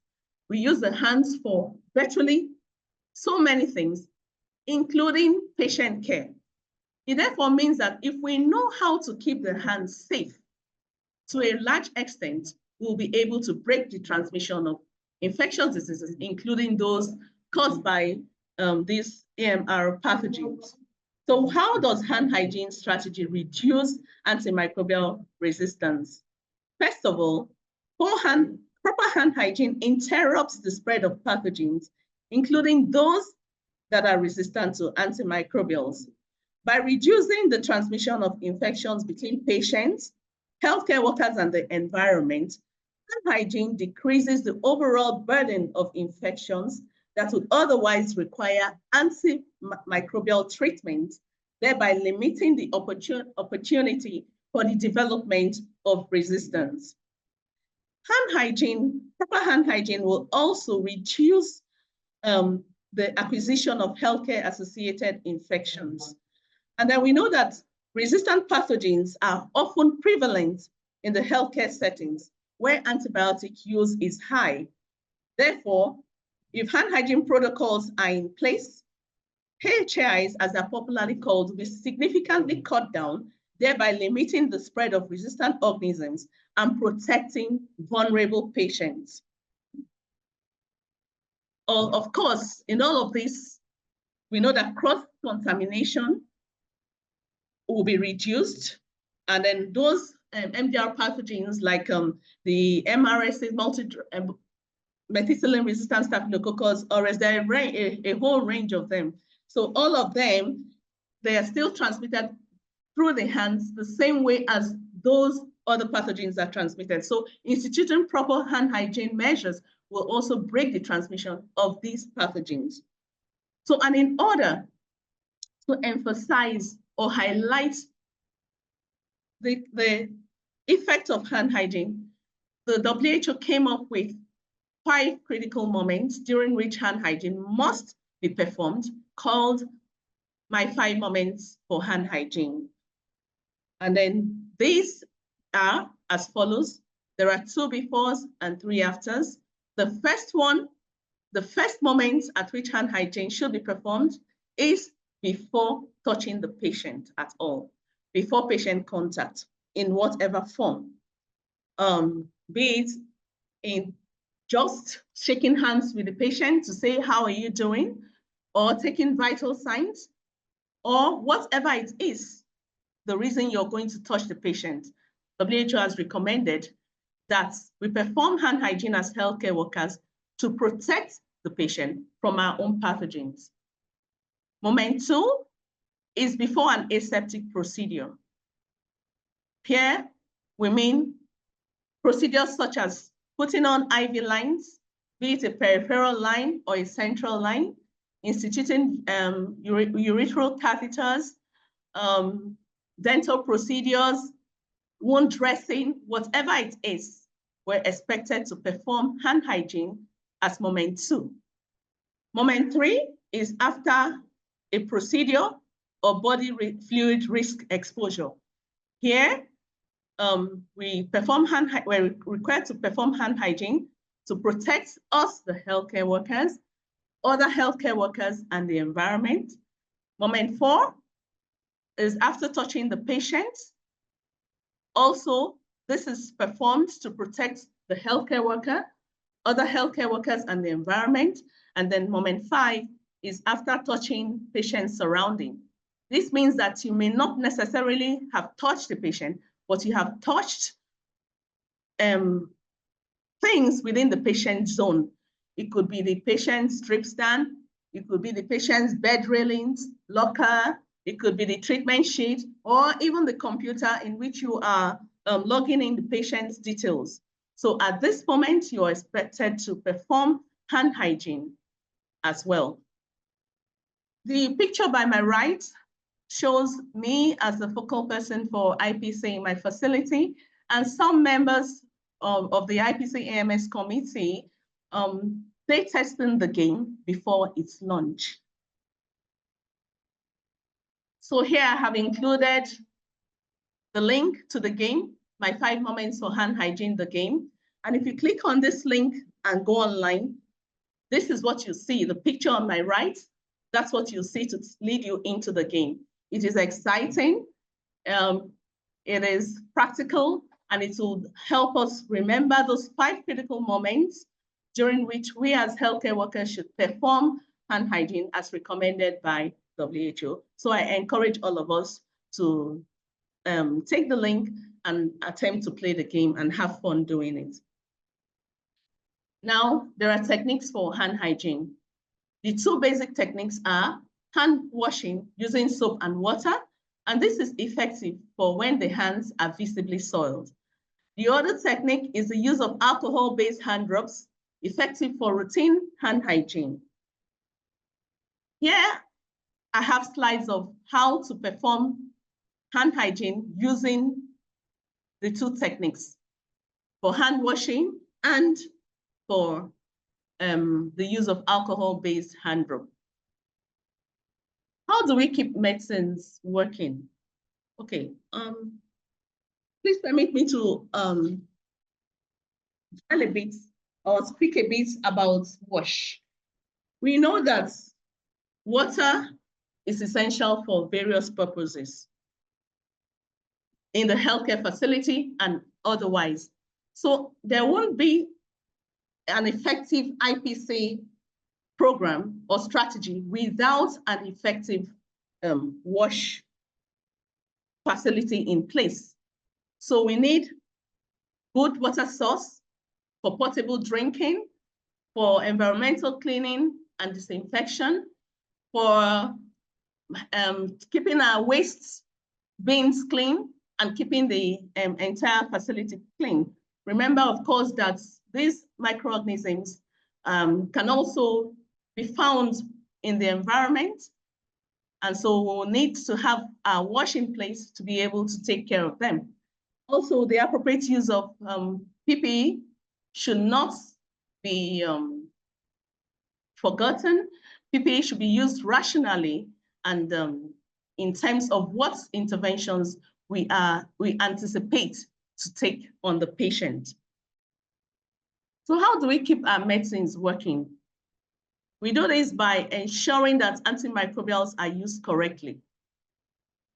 Empirically informed antimicrobials should be used empirically with in an informed manner for selection of first-line treatments. We're aware of the WHO AWARE classification for antimicrobials, a very useful guide for selection of antimicrobials for use. So using antimicrobials correctly preserves the effectiveness of these vital medications for treatment. We should also keep our medicines working by discouraging the use of or sharing of leftover antimicrobials, as this can cause resistance. How? They may not be used correctly for the right diagnosis or infection, for the right infection, because we're using them without diagnosis. And then it is likely that the patient will not be taking the full course of the treatment because the patient is using leftover medications. And then even when the treatment has been prescribed, there's a laboratory-based diagnosis and the treatment has been prescribed, we're encouraged to take our medicines in full, even though we start to feel better before completion of the medication. Now let's look at the linkage between antimicrobial stewardship, diagnostic stewardship, and infection prevention and control. These three should actually work together for the optimal prevention of antimicrobial resistance in any facility. Diagnostic stewardship refers to a set of coordinated actions and guidance to improve microbiology diagnostics and optimize patient care. This means that when the patient visits the facility and the clinician observes the patient, the clinicians should order the right diagnosis for the right patient's symptoms and vitals. In the lab, the appropriate diagnosis should be carried out to give the targeted antimicrobial for the clinician to use in optimizing patient care. And then, of course, we have already established the role of infection prevention and control in breaking the spread of transmission of these pathogens. So microbiology will guide therapy wherever possible. Indications should be evidence-based. Narrower spectrum is required. Dosage should be appropriate to the site and type of infection, and then the duration of therapy should be minimized. In this slide also, we also showcase the linkage. So like was said before, the patient visits the facility and is evaluated by the clinician. The clinician, based on signs and symptoms, orders the diagnostic test. Diagnostic stewardship ensures that the right tests is carried out on the right patient in a timely manner, and that the result of these tests is released in a timely manner and reported to the clinician for the optimal use of the patient, of patient care. So what is the linkage with antimicrobial stewardship? Antimicrobial stewardship ensures the right interpretation of the patient's clinical condition, and following that the right antimicrobial is recommended for the patient's management at the right time. So all of these will lead to an optimal patient care and therefore reduced AMR, because patients will be managed based on evidence-based or targeted laboratory results from diagnostic stewardship. Who should be involved in the prevention of AMR? It's actually everybody's business. Permit me to say one or two things, I'm sorry. What happens in our institution is this. In the UPTH, there is an ongoing diagnostic stewardship program.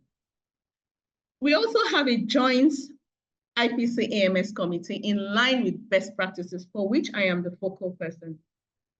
So what happens is that we have recognized that if infections are prevented, then there'll be little or no need for antimicrobials. So the IPC AMS committee works hand in hand in ensuring that infections, transmission of infections are reduced to a minimum. And then when they do occur, the AMS program ensures that the right antimicrobials are given to the patient at the right time. And then there's linkage of this program with the diagnostic stewardship program in the laboratory. All of these have increased our clinical pathologic interface, giving us the opportunity from the laboratory, like I am from, to interface with clinicians when we issue reports. So what happens is that on the bench, after the specimens are processed for microscopy, culture, and sensitivity, the microbiologists will sit as a team and review the results to determine which ones should be reported and how they should be reported. So following this, these reports are sent out to the clinicians with the recommended antimicrobials according to susceptibility testing. Now, the clinicians then use our reports to manage the patients. So we are able to share reports from the laboratory with the clinicians. In doing so, we also come in to co-manage where necessary, discussing the treatment modalities for the patient with the clinicians. Sometimes we have formal meetings with the clinicians during interdepartmental meetings or grand rounds. At other times, the meetings are informal when we go on ward rounds or when we are invited to co-manage. So these are the practical ways in which we utilize these linkages in our facility.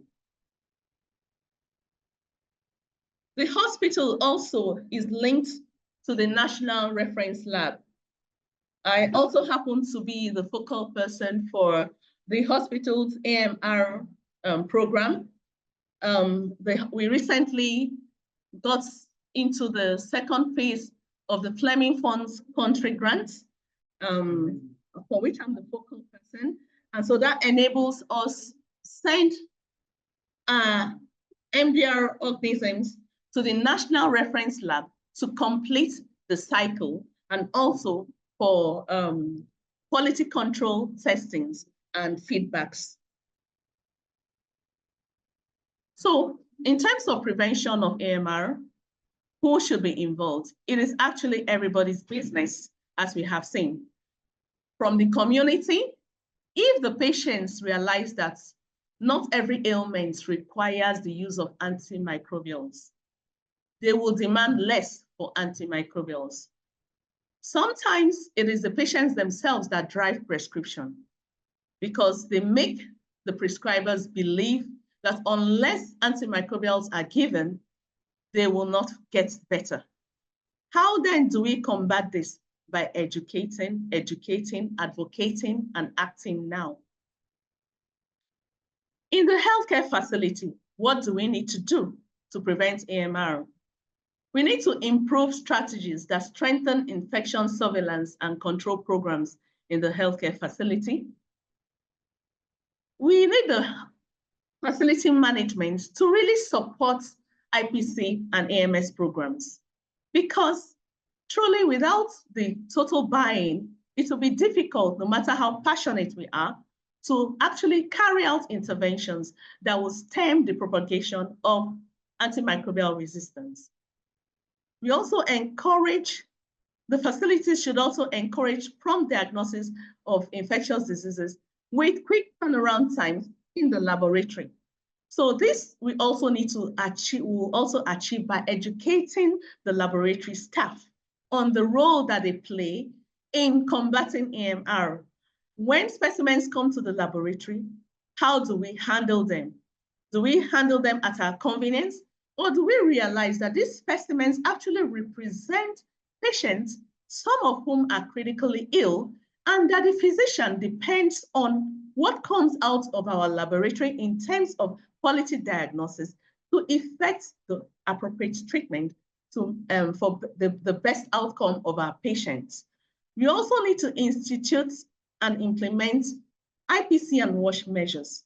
This cannot be overemphasized, as we've previously noted and said, that no proper IPC program can exist without adequate WASH measures, and vice versa. And then, of course, all these strategies will also help in reducing healthcare-associated infections. Let us remember the role of antimicrobial stewardship in our facility. The two programs run hand in hand, IPC and AMS, for the reasons that we have stated. And of course, the healthcare facility should contain pharmaceutical wastes, which also harbor and distribute the spread of AMR. Here, displayed is some of the pictures in the past. The World Antimicrobial Awareness Week of last year. That's us, the IPC AMS committee, and some members of the Department of Pediatrics when we went to engage with them last year. And the picture to my right shows me as the focal person with some members of the committee as well, when we paid a courtesy call on the hospital management, recognizing the role of the buy-in and support of the hospital management. We paid a courtesy visit to the CMD and members of the hospital management team to advocate for more support and to have them identify with us. So, government and One Health, what is their role? Government should institute policies that regulate and control the consumption and optimal use of antimicrobials in humans. Those that will control the use of antimicrobials in animals for human consumption, food for animal consumption, and of course, control environmental drivers of AMR, such as pollution from hospital and community wastewater. There should also be regulations for pharmaceutical waste and then for runoff from agriculture and surface waters that carry resistant genes of interest in global public health. And then there should be an improvement in the collaboration between the government and the private sector. So this is what I have. Thank you for listening. And these are my references. Thank you. Thank you so very much, Dr. Mary Alice. That was wonderful. That was very, very wonderful. Thank you so much for the refresher on IPC and how we can actually take responsibility for antimicrobial stewardship in our various settings. And thank you also for sharing your experience with us from the various works that you have done with colleagues in different locations and even at the University of Port Harcourt Teaching Hospital. Thank you so very much. We are very, very grateful.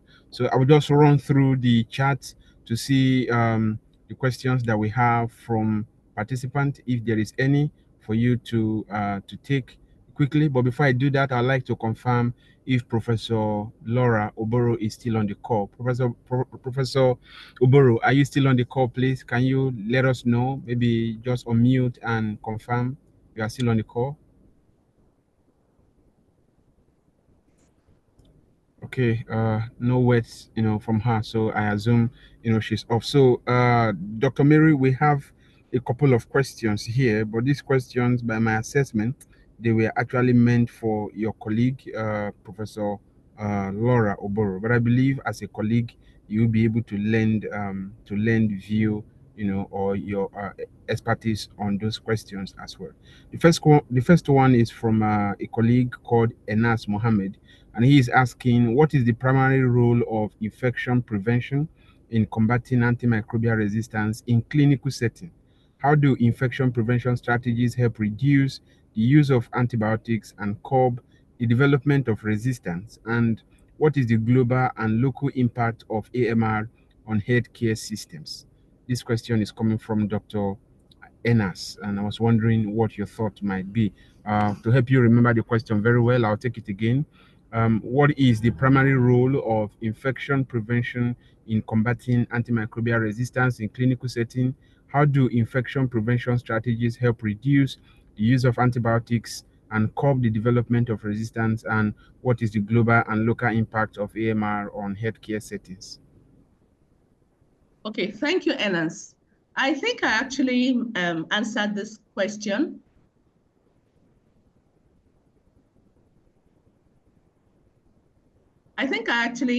Answered this question during my presentation. In the first place, I said that instituting a functional IPC program,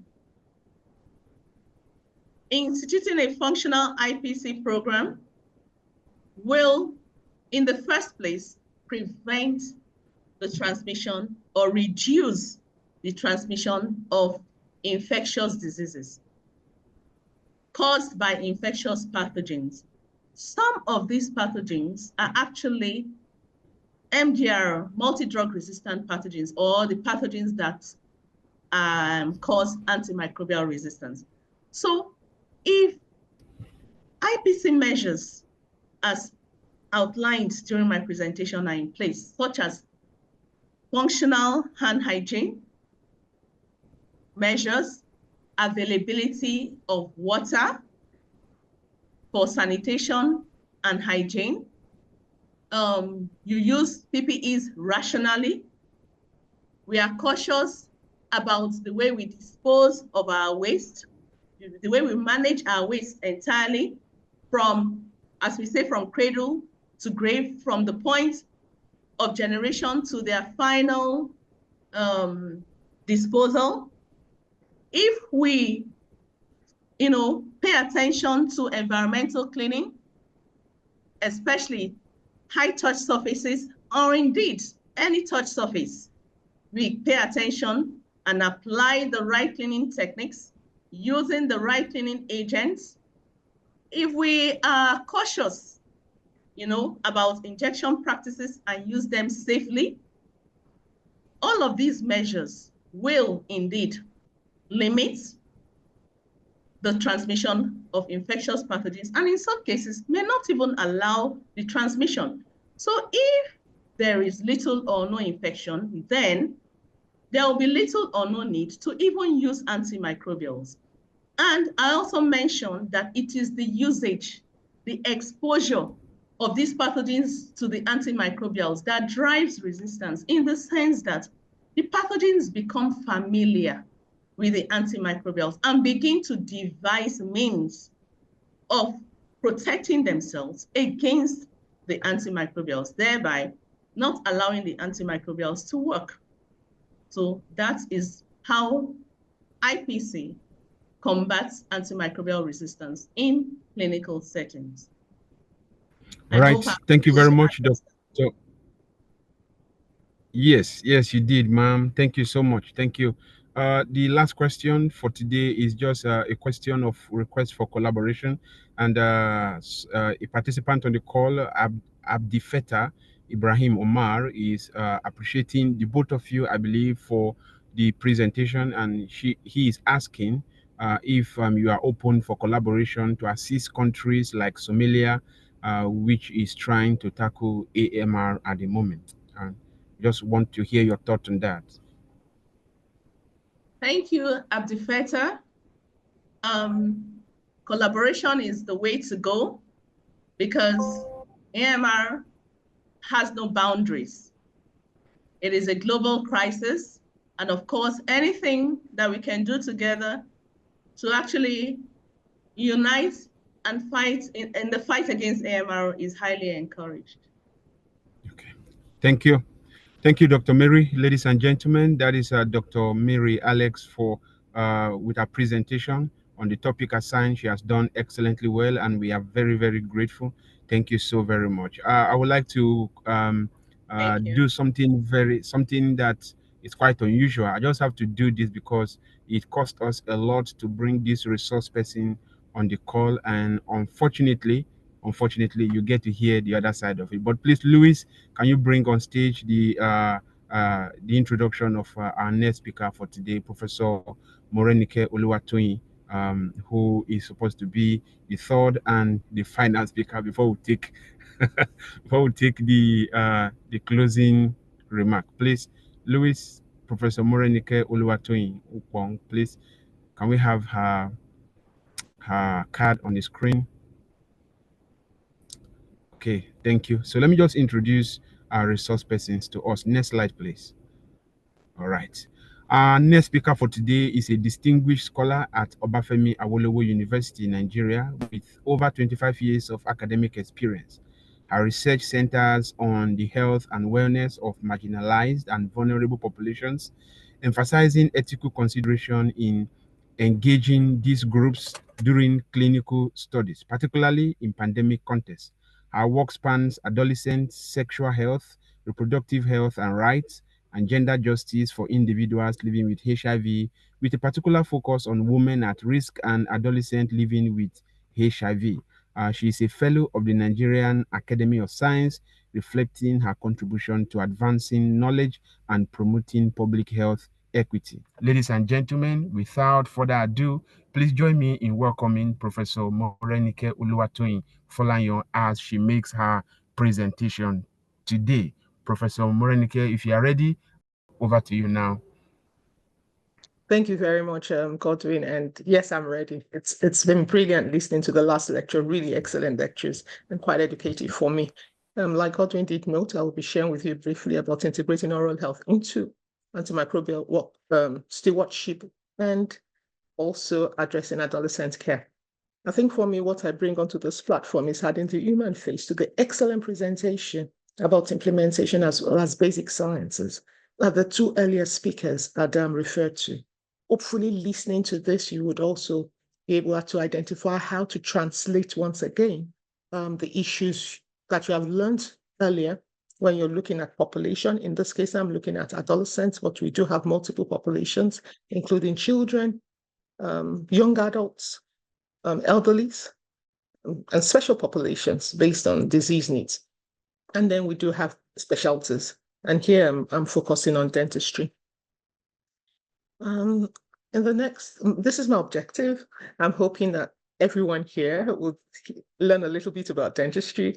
Many times dentistry falls off the public health space, and hopefully I would help align a bit of dentistry into the public health space. And I like how oral health may be linked with antimicrobial resistance. I liked why adolescents and their oral health becomes an issue when we're thinking about antimicrobial resistance, and how we as dentists, in collaboration with every other person in the field, can contribute to addressing or partnering to address antimicrobial stewardship. So this is my outline. I'll first introduce antimicrobial. What antimicrobial resistance is, not in details like you've already heard. It's just a sentence, and why adolescents. I would highlight oral health diseases that adolescents are prone to, give a brief overview of the pathophysiology of dental care and dental caries, and why people use antimicrobial to address issues that otherwise shouldn't be, and then discuss our stewardship and conclude. So once again, what's antimicrobial resistance?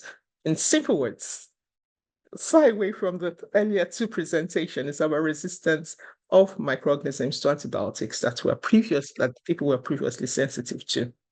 But for us, why am I focusing on adolescents? It's because of the high risk very early in life for a person that is going to live up to 80, 90, 102, as you find in areas like China, Singapore, Japan. You start that early to start to use antibiotics. It's increasing your risk in any way you might otherwise think about it. So they use it for pimples, the way we call it here, and they use it for infections, including oral health infections. And why is the risk of oral health infection in adolescents high? We have found out in dentistry that a big deal of a problem of oral health starts in adolescence and it affects them. Once they start to have oral health problems in adolescence, it is very likely it will affect them at older age. And not only at older age, it affects their quality of life. So you start having to deal with poor oral health early, then you're putting yourself up to a life of chronic health disease management. Much more, very recently, there's been loads of publications showing the link between poor oral health and general health. Ironically, in Africa, this is where I come from, one in two people live with oral health problems. It's about 43.7% of the population that has oral health problems. That translates to about 1 in 2 persons. And I'm sure within that 1 in 2 persons, when you think of Africa, where the bulge is in the adolescent age group, the majority with adolescents. So if we do not even think about addressing oral health problem and the risk of increased antimicrobial use and the possibility of resistance, then we have a time bomb in our hands. One of the things we know in adolescents is their vulnerability to poor oral health, which is often associated with the majority of oral health diseases. And I think what happens at this time is the fact that adolescents are just leaving their parental care. There's an increased risk of being, taking their oral health very, very lightly. When you are under your parental care, your twice daily brushing is instituted because the parents are asking, have you brushed? Have you brushed? Have you brushed? Once you leave that, the brushing becomes whenever. Think of when you were in boarding school. It just becomes, whenever I remember, whenever there's pain. Unfortunately, that increases the risk for caries as well as periodontal problems, including the risk for things as bad as cancer. Yet, if we institute AMS, antimicrobial stewardship, very early, then we have an opportunity of instilling a lifelong habit in adolescents that otherwise will reduce the risk for antimicrobial resistance. So these are some of the diseases that we have in dentistry, multiple diseases, or wherever I highlighted in red are the diseases where we have high risk for adolescents. So dental infections, you think about it, but acute dental abscess and periapical abscess are very high risk in adolescents. And I'll talk about what for the pathophysiology shortly. When we talk about periodontal diseases, this is diseases that is affecting the gum. Dental infections is usually the tooth. It's very high in adolescents. Necrotizing periodontal disease is more in children, but aggressive periodontitis you find in adolescents. When, because of infection of the tooth, you have to extract, of course, post-extraction infection becomes high in adolescents. But not only do you have to extract because of oral infection, tooth infection, they also have a very high risk for what is called impacted third molar. This is because the jaw is gradually getting shorter. We still have our 32 teeth in the adults, but because the jaw is getting shorter, the use of the jaw is less so often. If you remember our days, we break bones, we crack teeth, we crack, and you chew, you spend a lot more time chewing. Right now, we spend a lot more time swallowing and less more time chewing. So the jawbone the length is shorter. And so the last teeth that come out of the mouth, which are the third molars, have little space. So there's increase in impaction. Those teeth usually come out at age 15 to 18. So you tend to have a lot of problems around that. So it's very painful, believe me. And then they have to come in to have extraction. So stomatitis is not a common problem with them. It's not as if they would not have it. But pericoronitis, which is just what I've described, is a very common problem in adolescents, very common, almost peculiar to them. And then the salivary gland infections, which anybody can have, including adolescents, but it's not very peculiar to them. Facial cellulitis, logics are for older people. and people with immunocompromised health. Candidiasis is, I'm sure you know, is immunocompromised, associated with immunocompromised. Dental trauma, yes. And that's because of the high activity. They fall, they do sports, they do boxing, they do, and because of the fall, there's increased risk of trauma. And many times it's poorly attended to, you leave it to take care of yourself. Sadly, by that time, an infection happens, and then you could have problems. Of course, oral manifestations of many systemic diseases that affects adolescents could also, is also peculiar to adults. But what you find out is in those diseases, and this is not all the diseases there are, no, I've just raised those ones where antibiotics are often prescribed for use.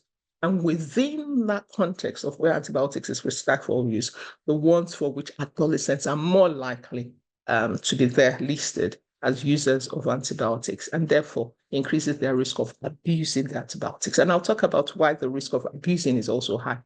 So usually this is the tooth. As you see, the healthy tooth, as many of you may otherwise know because you compulsorily did biology in the secondary school.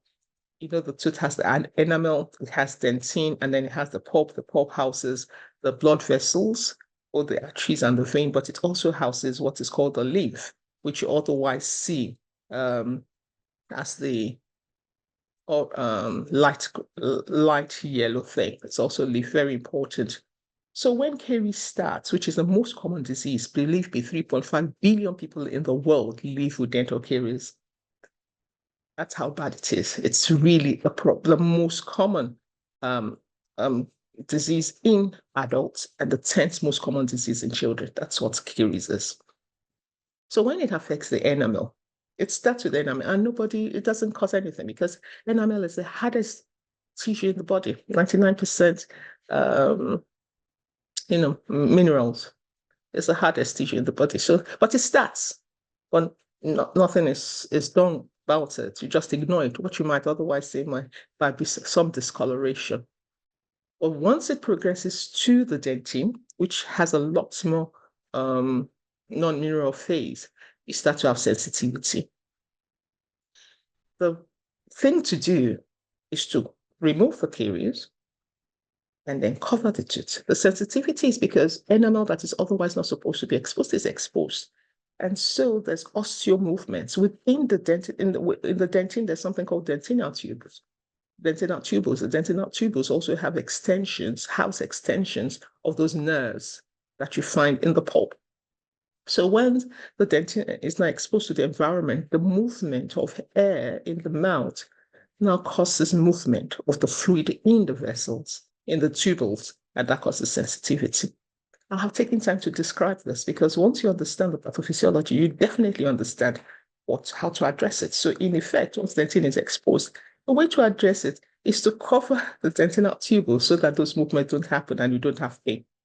The answer is not antibiotic use, but then you find that risk. So that is where you go to the dentist and then they fill the tooth because they have to patch the hole that has been created by the dentine, destroyed by the bacteria that comes from eating sugar, and then microorganisms in the mouth act on it and then produces acid. Acid then dissolves the hard tissue and then creates the hole. So you need to remove the destroyed tissue and close it up. So that's what is called filling. That's the answer. But then you have the sensitivity, and then if you go to the wrong places, including going to a physician who isn't otherwise trained in oral health, they would give you antibiotics, which isn't the solution, sadly.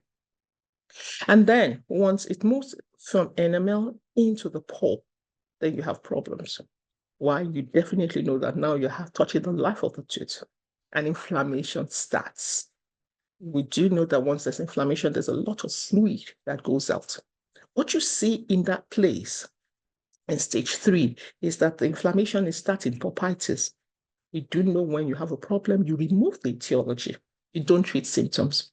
So once you have pulpitis, what you do is remove the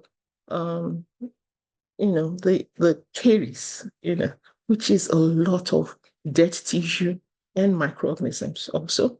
All right, that is producing exotoxins and irritating the pulp. Many times, people will also take antibiotics at this stage.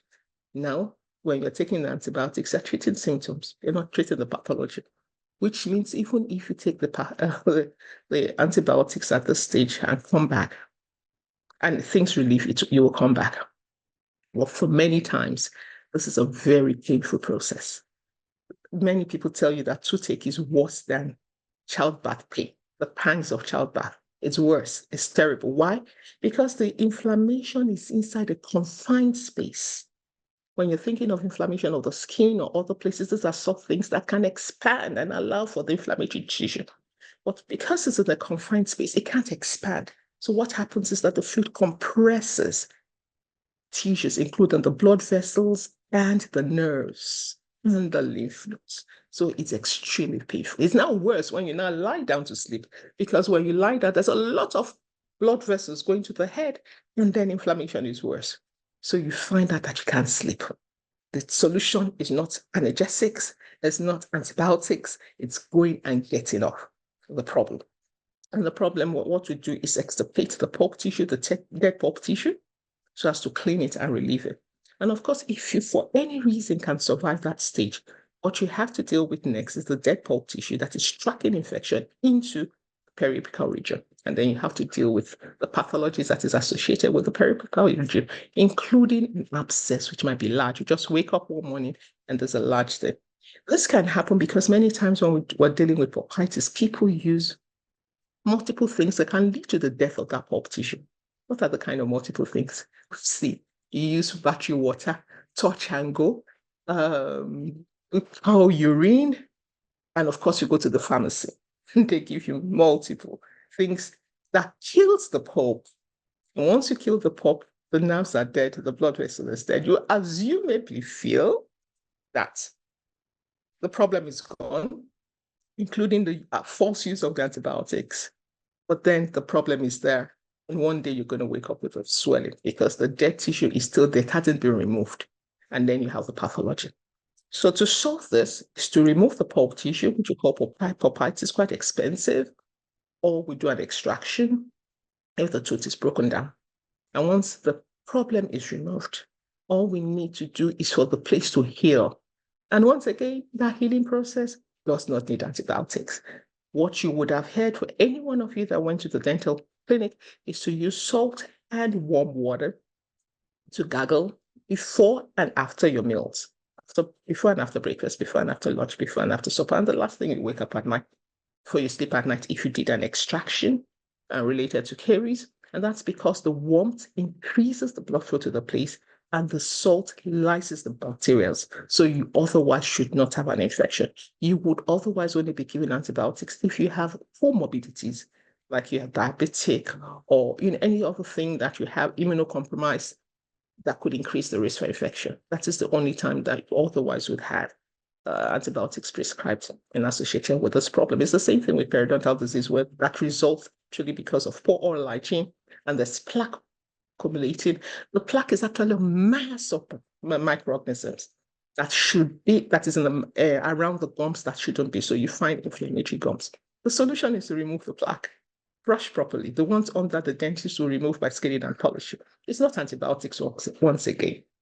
So if you use antibiotics, it's only just symptoms treatment and it hasn't resolved the problem. The sad thing is that the plaque is there and it continues to destroy the tissue, including the gum and the bone that is there, and it forms a pocket that then continues a process of pathology that in itself also does not need antibiotics per se, but to keep that place clean. So we see that from what I've said, that poor oral health can contribute to antimicrobial resistance, especially when the etiology and pathophysiology of these oral health problems are poorly understood. And once poorly understood, their management is wrong. Like we do see in many health places, and I'll just share an example of a friend that I just had discussed with.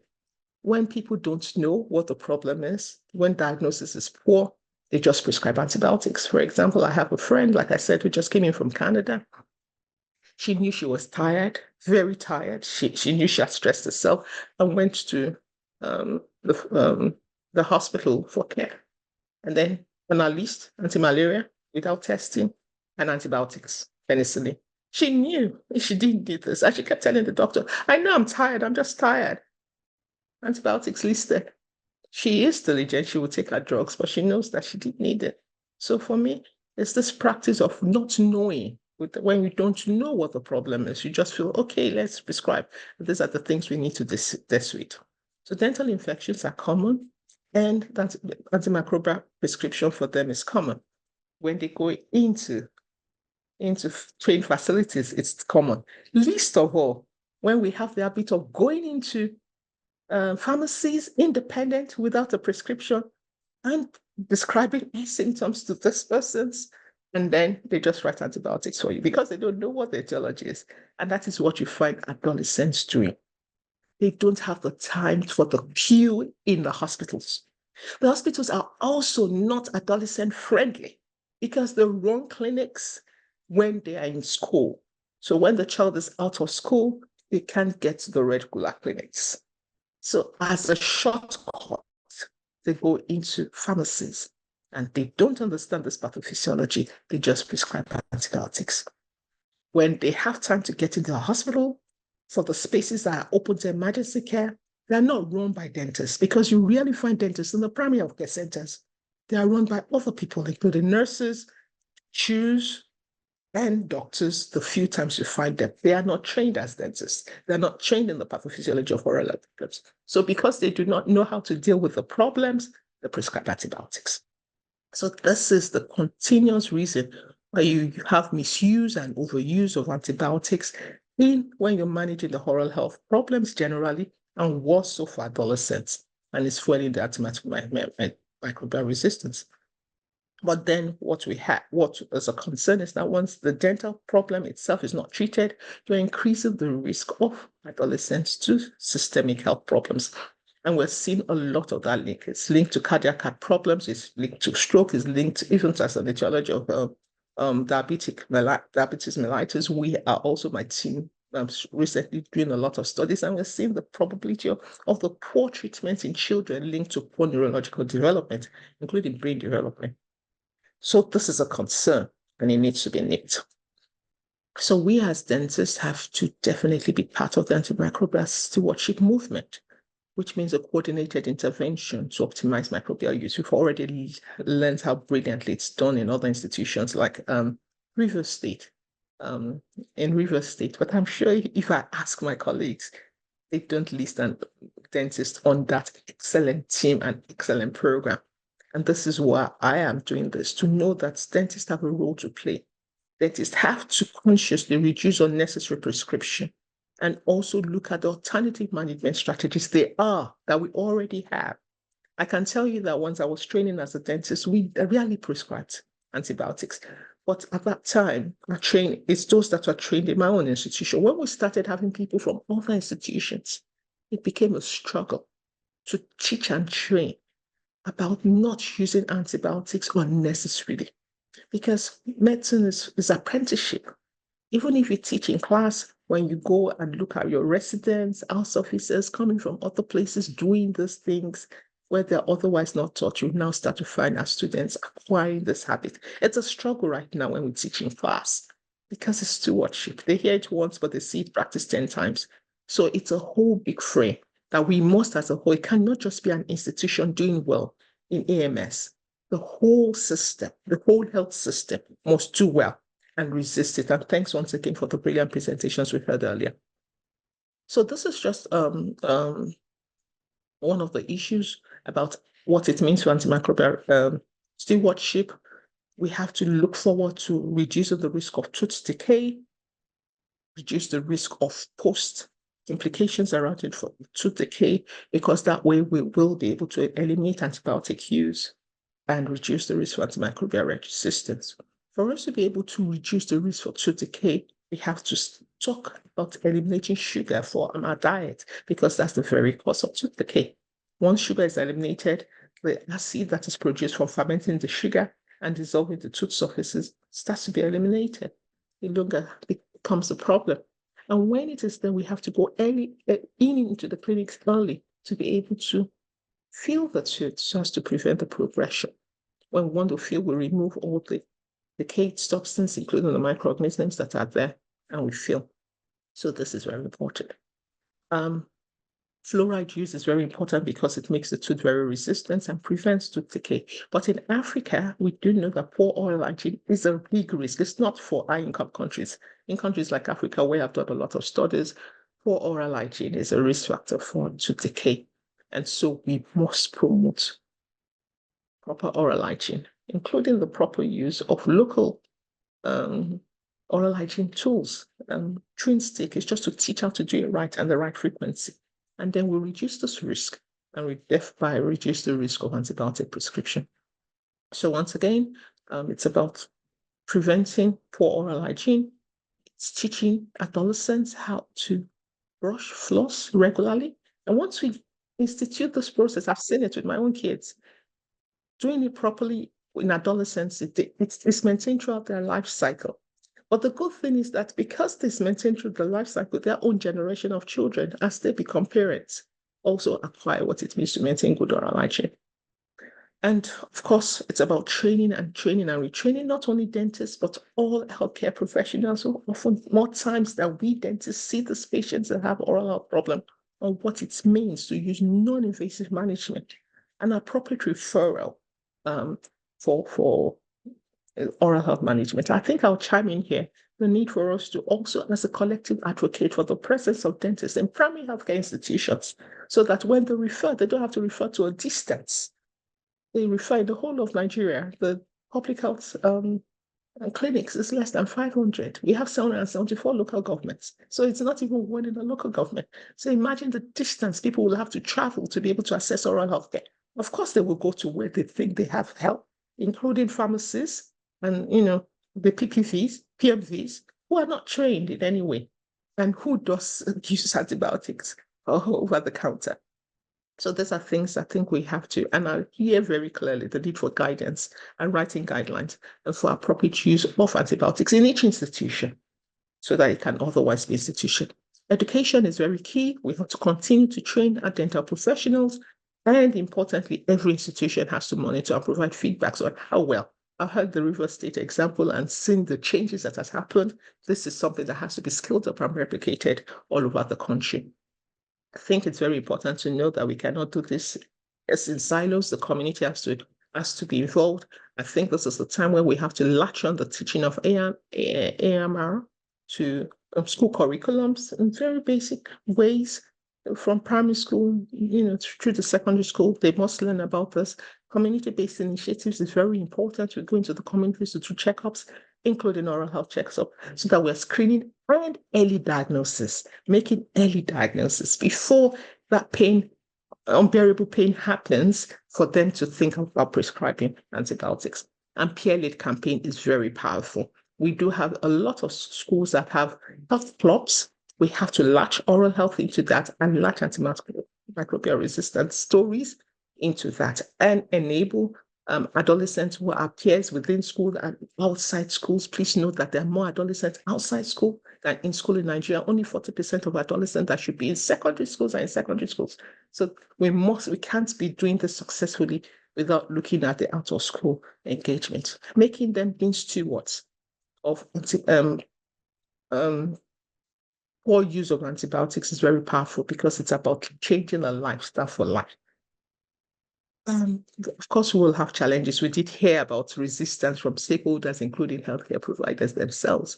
So this is a limited awareness about oral health is an issue. I've already raised that. We must increase, and that's why I gladly wanted to take this stage on, because we're dealing with about 100 and more people who will be learning about oral health and what it means.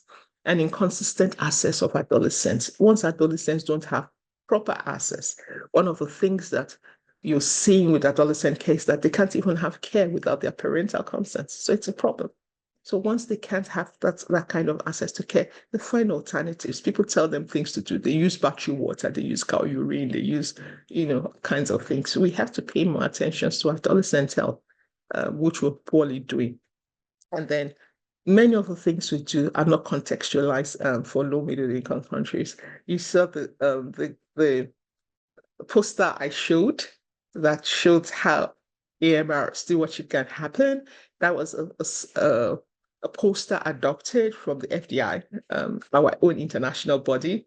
But that poster missed out on poor oral hygiene. It focused on sugar.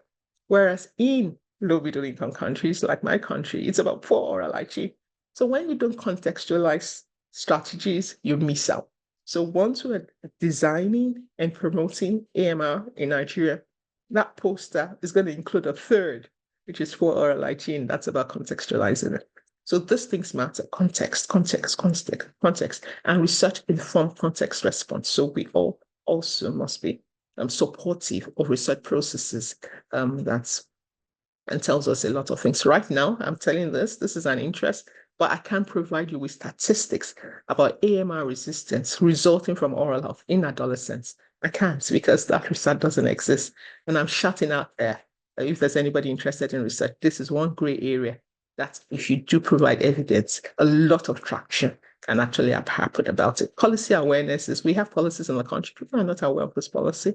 We must include oral health into that policy and then promote awareness about it. Capacity building makes a difference. We did hear the statistics, the change that happened once a system was instituted in Rivers State.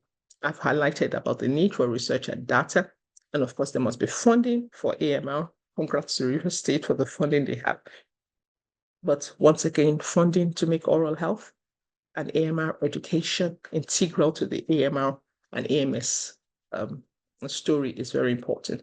On that note, I'd like to say thank you for listening, and I look forward to the new disciples around AMS that actually recognize the place for adolescents as a special population, as well as the role that the dentist can play. Thank you for listening. Over. Wow. Wow, that was wonderful. That was wonderful. Thank you so very much, Professor Morenike Oluwatoyin Folayan. That was excellent. Like, I listened carefully, and I got a whole lot of sense from the presentation. So AMR is not just about cutting down wrong prescription of antibiotics or overuse, misuse, and underuse of antibiotics in different settings. It also have a key role to play in dental health, in oral health, and all of that. Thank you so much, Professor Morenike. I love the presentation, and I really learned a lot. And I believe our audience, you learned a lot. I will advise that you use the Q&A box to drop in your question, and let's fire them straight to Professor Morenike. I'll just keep an eye there, and as soon as I see any question, I will let you know. But Prof, I have a question that I have noted down, for you here. You did say you say in the course of your presentation that toothache is worse than the pan of childbirth pain. I've never had toothache in my life before, but I'll be very, very happy if you can shed more light on that, how severe the pain is, and what you advise the ordinary citizen in the street can do to prevent having a toothache, and then the kind of prescription or medication that such an individual should adhere to before you start speaking from experience, or you've had it before and you don't want to go into it. So what are your thoughts on that? Toothache is worse than the pan of childbirth pain. I remember very well. Yeah, I was with my wife in the labor ward when she gave birth, and honestly, like, I had what my ears have never had in my lifetime. I'm sorry for saying this, but it was very, very painful. But now that you are saying toothache is worse than the pan of childbirth pain, I'm just trying to imagine what pain could be more severe than the pan of childbirth pain. Ma, can you shed more light on that, please? Thank you. Actually, thank you very much. Thanks for asking that question. Believe me, ask anyone who has had, don't ask a male. Oh, well, don't ask someone who hadn't had a childbirth. Ask someone who has had a childbirth, and ask somebody who had, that same person who may otherwise have had toothache. It is worse. Actually, for us as dentists, once you get to your dental clinic and there's somebody sitting in front of the office door before you open your clinic, you don't need, straight this person has had to deal with toothache. It's clear, because they can't sleep, and therefore they are waiting at your door, waiting for the door to open. That's how bad it is. And like I said, what happens is because the inflammation is in a confined space. The roots cannot expand. And so you're dealing with inflammation that is pouring out fluid. That's what happens in inflammation. There's a lot of things. There's redness, but there's exudate, which is fluid. and it's pouring into a confined space.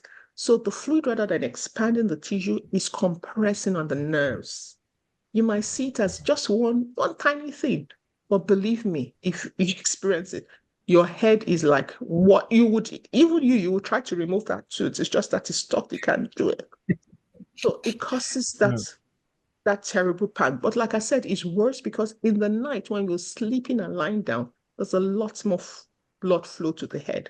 And because there's a lot more blood flow, there's a lot more exudates in that inflammatory response. And then that happens. So of course, what happens, sadly, is the high tolerance of pain that we have as a people. We ignore things, and we have a high tolerance of pain. Leading, because before you get to that point, there would have been pain. It's practically impossible not to have had pain. You would have had pain when it was in dentine. You would have had initial pain when it was pulpitis. Starting to open up, infect the pulp, and then you kept ignoring, or you were taking antibiotics and treating symptoms, and then these things blew up. So the thing that happens for oral health is we encourage people to please visit your dentist once a year, because they will do two things: clean up and prevent the inflammation that otherwise will happen with the gum, or they will pick up in time because they are looking in your mouth if there's any problem with the tooth and advise appropriately for its management. So that is why we encourage that visit. But of course, there are many other things about promoting your oral health, including eliminating the consumption of sugar in between meals, because what we encourage is when you want to take your sugar, take it at meal times, because immediately after meal times, you can do your brushing and reduce that formation of acid that comes from the attack of sugar by the bacteria in your mouth. So if you want to take sugar, like your daily meal, your buffet, you will take your main pre-course. Yeah. You take your main course, and then you can take your sugar. It's a meal package. But once you start taking sugar in between meals, that's where the problem starts, because there's a whole pathophysiology to it. So eliminate that in between, and then you clean twice daily at the minimum. After breakfast and after dinner. I'm emphasizing after. Many of us are used to cleaning before. So you're not taking care and cleaning off the acid that is produced. You clean after. And if you can do that, you're probably on the path of good oral health. Thanks for giving me the opportunity to discuss this. Over. Nice. Thank you so very much, Professor Morenike. That was quite intelligent. I'm learning. I'm not a dentist. I'm not in the dental space, but I love the advice you've given. Visit your dentist once in a year. They will look at your teeth and be able to prescribe the right action or the right step that you are supposed to take to make sure that you have good oral health. Another question that I have for you is on the subject matter of the high level of ignorance and illiteracy about oral health and good tooth hygiene out there. In the course of your presentation, you made mention of some persons, when they have toothache, they either subscribe to visiting the pharmacist to get antibiotics just to treat the symptoms and not the actual cause of the effect. Some persons in the rural area or in low and medium income countries even subscribe to the use of urine, as you rightly said. Some use battery water and all of that. These are stuff that are actually shocking to my hearing this afternoon, and I believe also shocking to the hearing of our audience this afternoon. To what extent do you think, or how do you think we can actually put an end to such should I say malpractices or unhealthy practices out there on the ground of lack of education and high level of ignorance? What advice do you have as that we today can actually start championing to help our brothers and sisters in the rural area who might come down with toothache, and to guide them on the right path to go, and not to start using urine and battery water and all sorts of unhealthy practices to treat their health challenges? What's your thought on this, ma'am? Thank you very much. I'll answer that in three lights. One, they use these things because what happens is that it kills the tooth. It kills the nerves. It kills it. In killing, the pain disappears. There's an assumption that they've restored health to the tooth. The sad thing is that they're only deferring the outcome that will come from the death of the tooth. Once the tissue is dead, it's necrosis.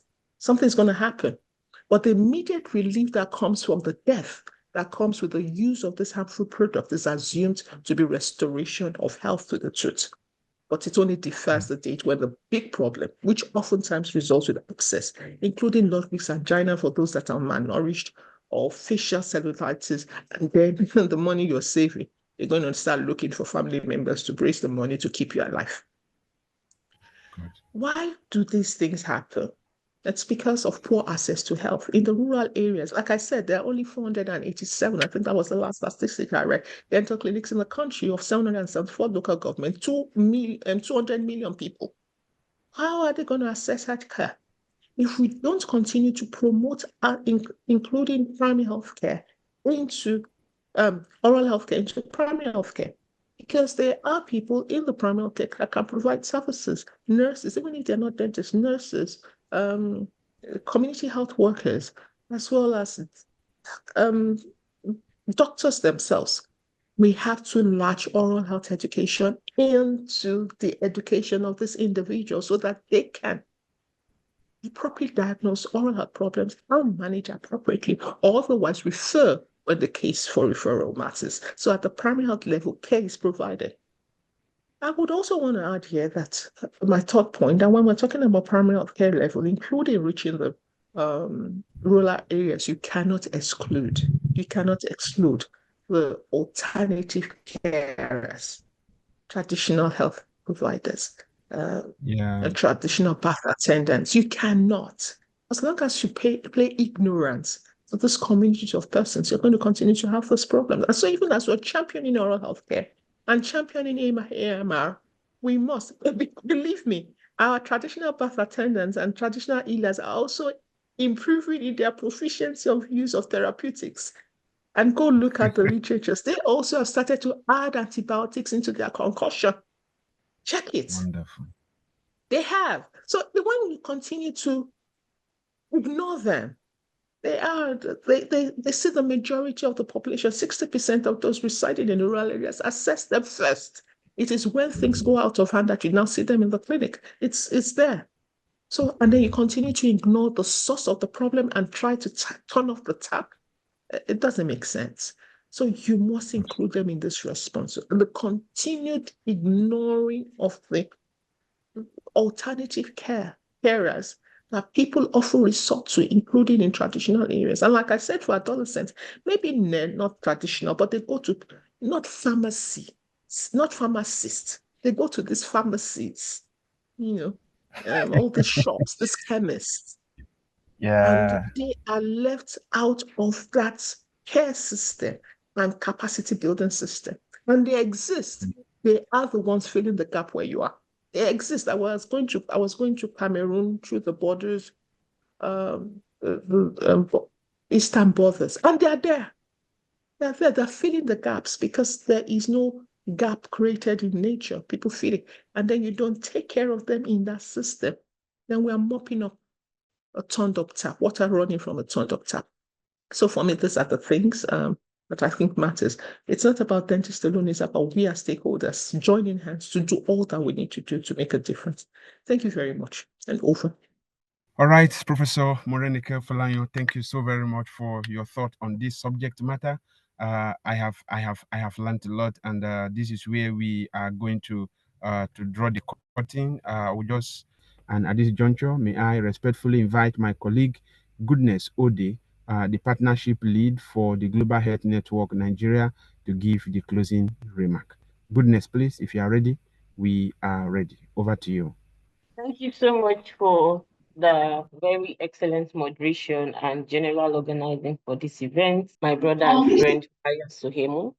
Thank you so much, everyone who has stayed on the call.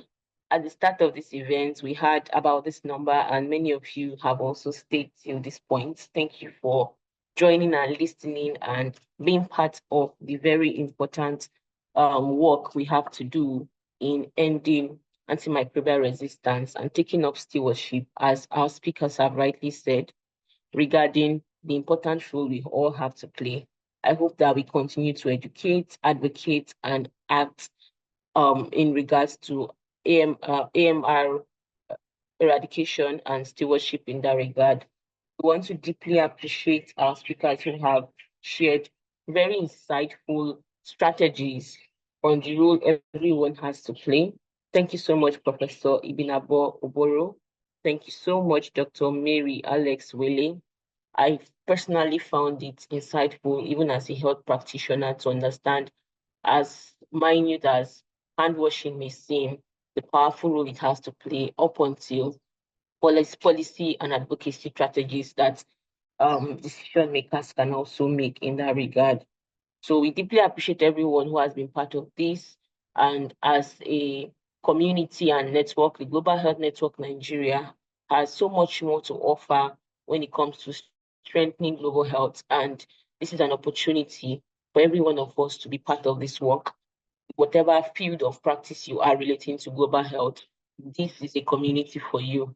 Please just scan the code on the screen to join. And even if you are part of this, but you know someone who would greatly benefit from being part of the network, please share the link with them, share the QR code with them, and we are happy to have them on board. On our website, the Global Health Network website, you would find more resources to support your work. If you're an AMR advocate, which we all should be, given today's discussion, and also global health broadly and research development. So you would find the website and our research hub very useful in the work you do. So I encourage you to visit the website. You could also catch on the recordings from this session, which will be made available in the coming days and week on the website. So overall, we say thank you so much. We hope that you'll be able to join our upcoming event, which is happening tomorrow, as this is the AMR week. So we'll be having an important discussion on translating knowledge to action, which would involve mobilizing awareness for a resilient future against AMR. Hope that many of you will be able to join us on that call tomorrow by 9 a.m. GMT. And if you're in Nigeria, that will be by 10 a.m. GMT. Thank you all again for joining. Thanks to my colleague, Dr. Ola, who was also part of this call and has been here till the end. Thanks to everyone from the TGHN admin team who have also supported in organizing this event seamlessly. We hope that you continue to paint the week blue, raising awareness on AMR and taking actions that can eradicate this very global burden that is threatening the health and well-being of our planet and world. Over to you, Pius. Thank you very much, Goodness, and a bunch of thanks to our colleague Louis. Louis, thank you so very much for helping out with the coordination and the setup of all of this. We couldn't have done this without you. Thank you so very much, Professor Laura Oboro. Thank you, Dr. Mary Alex, and thank you so much, Professor Morenike Oluwatoyin Folayan, for your presence and participation. And thank you, everyone, for joining us. Without you, this event wouldn't have held in the first place. So we look forward to seeing you tomorrow. If you can, join us at the Antimicrobial Resistance Knowledge Hub of the Global Health Network, as we'll be running another round of webinar with great resource persons who will be sharing their thought with us. Until I come your way again, I remain Ohemu, Godwin, Pius. Do have a wonderful day and continue to paint the universe blue for antimicrobial resistance. Thank you so much and bye for now.